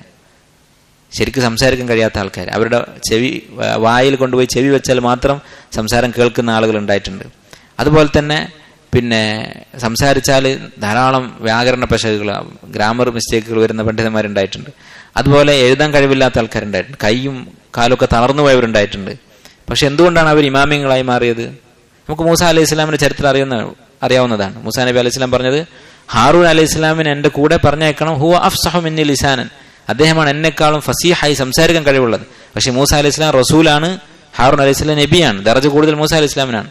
അപ്പോൾ എന്തുകൊണ്ടാണ് ഇമാമത്ത് ദീനിൽ ഒരാളുടെ സ്ഥാനം ഉയരുന്നത്? ബിസ്സബ്രി വൽ യഖീൻ, സബർ കൊണ്ടും യഖീൻ കൊണ്ടും. അതിപ്പോ ഒരു പള്ളിയിൽ അടിച്ചു വരുന്ന ഒരാളാണ്, അവന്റെ മനസ്സിലാണ് യഖീൻ കൂടുതലുള്ളത്, അവന്റെ ജീവിതത്തിലാണ് അമൽ കൂടുതലുണ്ടെങ്കിൽ അവനാണ് ഇമാം, അവനാണ് മാതൃക എന്ന് പറയുന്നത്. നേരെ മറിച്ച് സംസാരിക്കുന്ന ഒരാൾ, ഖുതുബ പറയുന്നവൻ, അവന്റെ മനസ്സിൽ ഈമാൻ ഇല്ലെങ്കിൽ, അതുകൊണ്ടാണ് ഷെയ്ഖ് ഇബ്നു ഉസൈമീൻ റഹ്മത്തുള്ളാഹി പറഞ്ഞത്, ചില സാധാരണക്കാരെ, അവാമകളായിട്ടുള്ള ദീനൊന്നും പഠിക്കാത്ത സാധാരണക്കാരെടുത്ത് ചില തുല്ലാബുൽ ഇൽമ്, ദീൻ പഠിച്ച വിദ്യാർത്ഥികളെക്കാളും ഖുശൂ കാണാറുണ്ട് എന്ന് ഷെയ്ഖ് ഇബ്നു ഉസൈമീൻ റഹ്മത്തുള്ളാഹി പറഞ്ഞാൽ കാണാം. അവർക്ക് മനസ്സിൽ ഭക്തി ഉണ്ടാകും. അപ്പൊ ഈ സബറും യഖീനും അത് നമ്മുടെ ജീവിതത്തിൽ ഉണ്ടോ എന്ന് നമ്മൾ പരിശോധിച്ചുകൊണ്ടിരിക്കണം. അതിന്റെ അളവിനനുസരിച്ചാണ് ഒരാൾ മാതൃകയായി മാറുക. ഈ ബാബിൽ അദ്ദേഹം കൊടുത്തുള്ള ഹദീസ്, അൻ അബി അംർ ജരീർ ബിൻ അബ്ദുല്ലാഹി റളിയല്ലാഹു അൻഹു ഖാല കുന്ന ഫീ സദ്രി അൻ-നഹാരി ഇൻദ റസൂലുള്ളാഹി സ്വല്ലല്ലാഹു അലൈഹി വസല്ലം. ഈ വിഷയം, അതായത് സുന്നത്തുൻ ഹസന, നല്ല സുന്നത്ത് എന്ന് പറഞ്ഞാൽ എന്താണ് എന്ന് പഠിപ്പിക്കുന്ന ഒരു ഹദീസാണ്. അപ്പൊ നല്ല സുന്നത്ത് എന്ന് പറഞ്ഞിട്ട് ബിദഅത്ത് കടത്തിക്കൂട്ടാനല്ല, നേരെ മറിച്ച് എന്താണ് നല്ല സുന്നത്ത് എന്ന് ഈ ഹദീസിന് വ്യക്തമാണ്. ജരീർ ബിൻ അബ്ദുല്ലാഹി റളിയല്ലാഹു അൻഹു പറയുകയാണ്, ഞങ്ങൾ നബി സല്ലല്ലാഹു അലൈഹി വസല്ലം അടുക്കലായിരുന്നു. ഫജാഅഹു ഖൗമുൻ ഉറാത്തുൻ മുജ്താബിൻ നമാർ, പുതപ്പ് കഴുത്തിൽ കെട്ടിക്കൊണ്ട് നഗ്നരായ ഒരു വിഭാഗം ആളുകൾ വന്നു. എന്താ അങ്ങനെ പറഞ്ഞത്? ഔറത്ത് മറക്കാൻ വസ്ത്രമില്ല. അപ്പൊ അവരെന്ത് ചെയ്തിട്ടുണ്ട്? ഒരു പുതപ്പെടുത്തിട്ട് പുതച്ചിട്ട് അത് കഴുത്തിൽ ഇങ്ങനെ കെട്ടിയിട്ടുണ്ട്. നമ്മൾ അരയിൽ മുണ്ടെടുക്കുന്ന പോലെ കഴുത്തിൽ മുണ്ടെടുത്തിട്ടുണ്ട്. കാരണം ഒറ്റ വസ്ത്രമേ ഉള്ളൂ, അപ്പൊ ശരീരം മുഴുവൻ മറയാൻ വേണ്ടിയിട്ട്. അരയിലെടുത്താൽ തോളിൽ വസ്ത്രമൊന്നും ഉണ്ടാവില്ല. അപ്പൊ നബി സല്ലല്ലാഹു അലൈഹി വസല്ലം അടുത്തേക്കൊക്കെ വരുമ്പോൾ പൂർണ്ണമായും ശരീരം മറയണമെന്നുണ്ട്, അതിനുള്ള വസ്ത്രമില്ല. എന്നാലോചിച്ച് നോക്കൂ, എത്രമാത്രം ദാരിദ്ര്യത്തിലായിരിക്കും അവർ. ഒറ്റ ഒരു പുതപ്പ് മാത്രമേ ഒരു മനുഷ്യന്റെ കയ്യിലുള്ളൂ. അങ്ങനെ ഒരു കൗമ, ഒരു കൂട്ടം ആളുകൾ വന്നു. മുതഖല്ലിദി സുയൂഫ്, അവരുടെ അടുത്ത് വാളുകളുണ്ട്.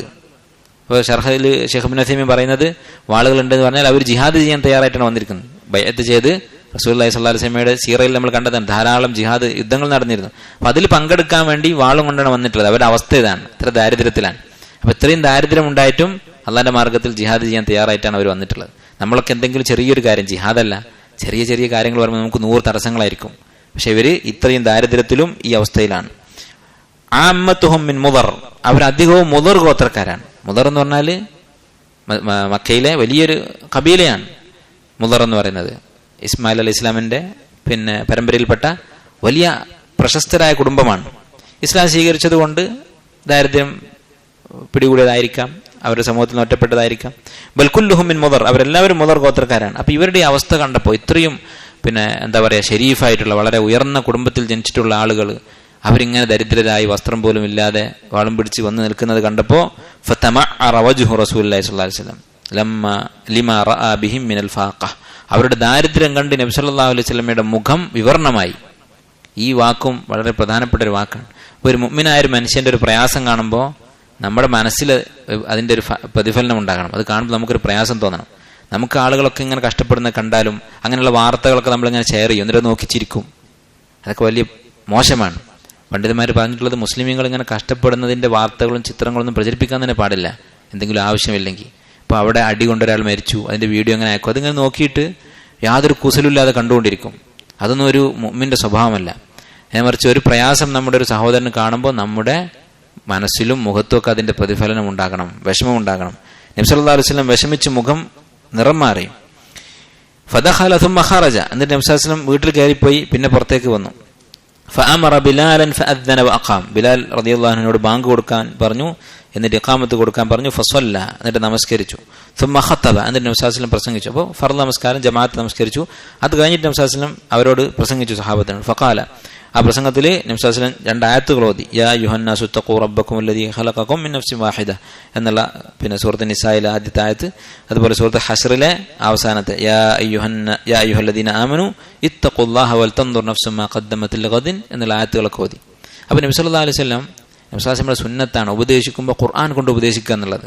അതും വളരെ പ്രധാനപ്പെട്ട ഒരു കാര്യമാണ്. ഇപ്പൊ ഇവിടെ ഒരു പ്രശ്നം ഉണ്ടായിട്ട് നിൽക്കുകയാണ്, ഇവരുടെ ദാരിദ്ര്യം കണ്ടിട്ട് ആ വിഷയം പരിഹരിക്കാൻ വേണ്ടിയിട്ടാണ് വിശ്വാസം സംസാരിക്കുന്നത്. അപ്പൊ നേരെ ആ വിഷയത്തിനെ കുറിച്ച് സംസാരിക്കല്ല, ആദ്യം 2 ആയത്തുകളൊക്കെ ഓതിയിട്ടാണ് റസൂലുള്ളാഹി സ്വല്ലല്ലാഹു അലൈഹി വസല്ലം സംസാരിക്കുന്നത്. തസദ്ദഖ റജുലുൻ മിൻ ദീനാരി മിൻ ദിർഹമി മിൻ സൗബി മിൻ സാഇ ബുർരി മിൻ സാഇ തംരി, ഇങ്ങനെ നബി സ്വല്ലല്ലാഹു അലൈഹി വസല്ലം പറയാൻ തുടങ്ങി. കഴിവുള്ളവര് അവന്റെ ദീനാർ എടുത്തു കൊടുക്കട്ടെ, ദീനാർ എന്ന് പറഞ്ഞ സ്വർണ്ണ നാണയം. ദുർഹമുള്ളവൻ ദുർഹം കൊടുക്കട്ടെ. വസ്ത്രമുള്ളവൻ, ദീനാർ ദുർഹമൊന്നുമില്ല, തുണി മാത്രമേ ഉള്ളൂ, അത് കൊടുക്കട്ടെ. മിൻ സാഇ ബുർരിഹി മിൻ സാഇ തംരിഹി, ഒരു സാഅ് എന്ന് പറഞ്ഞാല് കൈകൊണ്ട് വാരുന്ന 4 മുദ്ദ് അല്ലെ, 4 പ്രാവശ്യം ഇങ്ങനെ വാരുന്ന അത്രയും. അപ്പൊ ഒരു സാഅ് തമ്ര് ഈത്തപ്പഴം ഉണ്ടെങ്കിൽ അത് കൊണ്ടു കൊടുക്കട്ടെ, ബുറ് ഗോതമ്പുണ്ടെങ്കിൽ അത് കൊടുക്കട്ടെ, അപ്പൊ ഉള്ളത് കൊടുക്കട്ടെ എന്ന് പറഞ്ഞുകൊണ്ടിരുന്നു. ഹത്ത കാല, ഇങ്ങനെ ഓരോന്ന് എടുത്തു പറഞ്ഞിട്ട് എവിടെ വരെ എത്തി? വലോ ബിശിഖി തംറ, ഒന്നുമില്ലാത്തവൻ ഒരു ഈത്തപ്പഴം പോലും കയ്യിലില്ലെങ്കിൽ ഒരു കഷ്ണം ഈത്തപ്പഴമെങ്കിലും കൊടുക്കട്ടെ എന്ന് നബി സല്ലല്ലാഹു അലൈഹി വസല്ലം പറഞ്ഞു. ഇവർക്ക് സ്വതക്ക ചെയ്യാൻ നബി സല്ലല്ലാഹു അലൈഹി വസല്ലം ശക്തമായി പ്രോത്സാഹിപ്പിച്ചു. ഫജാഅ റജുലുൻ മിനൽ അൻസാരി ബിസുറത്തിൻ, ഒരു അൻസാരി ആയിട്ടുള്ള മനുഷ്യൻ വന്നു. ഖാദത് കഫ്ഫുഹു തഅജിസു അൻഹ, ഒരു പണക്കിഴിയുമായിട്ട്. സുറത്ത് എന്ന് പറഞ്ഞാൽ പണക്കിഴി എന്നാണ് അർത്ഥം. അപ്പൊ ഒരു കിഴിയുമായിട്ട് ഇയാൾ വന്നു. ഖാദത് കഫ്ഫുഹു തഅജിസു അൻഹ, കൈകൊണ്ട് പൊങ്ങുന്നില്ല, അത്രയും ഭാരമുള്ള ഒരു കിഴി പണവുമായിട്ട് ഇയാൾ വന്നു. ബൽ ഖദ അജസത്, ഒരു കൈ കൊണ്ട് അയാൾക്ക് പിടിക്കാൻ പറ്റുന്നില്ല, അത്രയും വെയിറ്റ് ഉള്ള സ്വർണ്ണം അല്ലെങ്കിൽ വെള്ളി, ഏറ്റവും കുറഞ്ഞ വെള്ളിയായിരിക്കും, അത് കൊണ്ടുവന്നു. സുമ്മ തതാബഅ അന്നാസ്, ഇദ്ദേഹം ഇത് കൊണ്ടുവന്നത് കണ്ടപ്പോൾ ജനങ്ങൾ ഒന്നായിട്ട് കൊടുക്കാൻ തുടങ്ങി. ഹത്താ റഅയ്തു ഖൗമൈനി മിൻ തഅമിൻ വസിയാബ്, അങ്ങനെ കുന്നുകൂടി ഭക്ഷണവും അതുപോലെ തന്നെ വസ്ത്രങ്ങളും ഒക്കെ കുന്നായിട്ട് കിടക്കുന്നത് ഞാൻ കണ്ടു. ഹത്താ റഅയ്തു വജ്ഹ റസൂലുള്ളാഹി സ്വല്ലല്ലാഹു അലൈഹി വസല്ലം യതഹല്ലലു കഅന്നഹു മുദ്ഹബ, നബി സല്ലല്ലാഹു അലൈഹി വസല്ലമയുടെ മുഖം വെട്ടിത്തിളങ്ങുന്നത് ഞാൻ കണ്ടു, സ്വതക്ക ചെയ്യുന്നത് കണ്ടപ്പോൾ, അത്രയധികം സ്വതക്ക കൊടുക്കുന്നത് കണ്ടപ്പോൾ. ഫഖാല റസൂലുള്ളാഹി സ്വല്ലല്ലാഹു അലൈഹി വസല്ലം, അപ്പോഴാണ് റസൂൽ സ്വല്ലല്ലാഹു അലൈഹി വസല്ലം പറഞ്ഞത്, മൻ സന്ന ഫിൽ ഇസ്ലാമി സുന്നതൻ ഹസന ഫലഹു അജ്റുഹാ വ അജ്റു മൻ അമില ബിഹാ മിൻ ബഅദിഹി, ആരാണോ ഇസ്ലാമിൽ ഒരു നല്ല സുന്നത്ത് നടപ്പിലാക്കുന്നത് അവന് അതിന്റെ പ്രതിഫലം ഉണ്ടാകും, അതുപോലെ തന്നെ അവനെ കണ്ട് മറ്റുള്ളവർ ചെയ്തതിന്റെ പ്രതിഫലം ഉണ്ടാകും. മിൻ ഗൈരി അൻ യൻഖുസ മിൻ ഉജൂരിഹിം ഷൈഉൻ, അവനെ പിന്തുടർന്നവരുടെ പ്രതിഫലം ഒട്ട് കുറഞ്ഞു പോവുകയുമില്ല.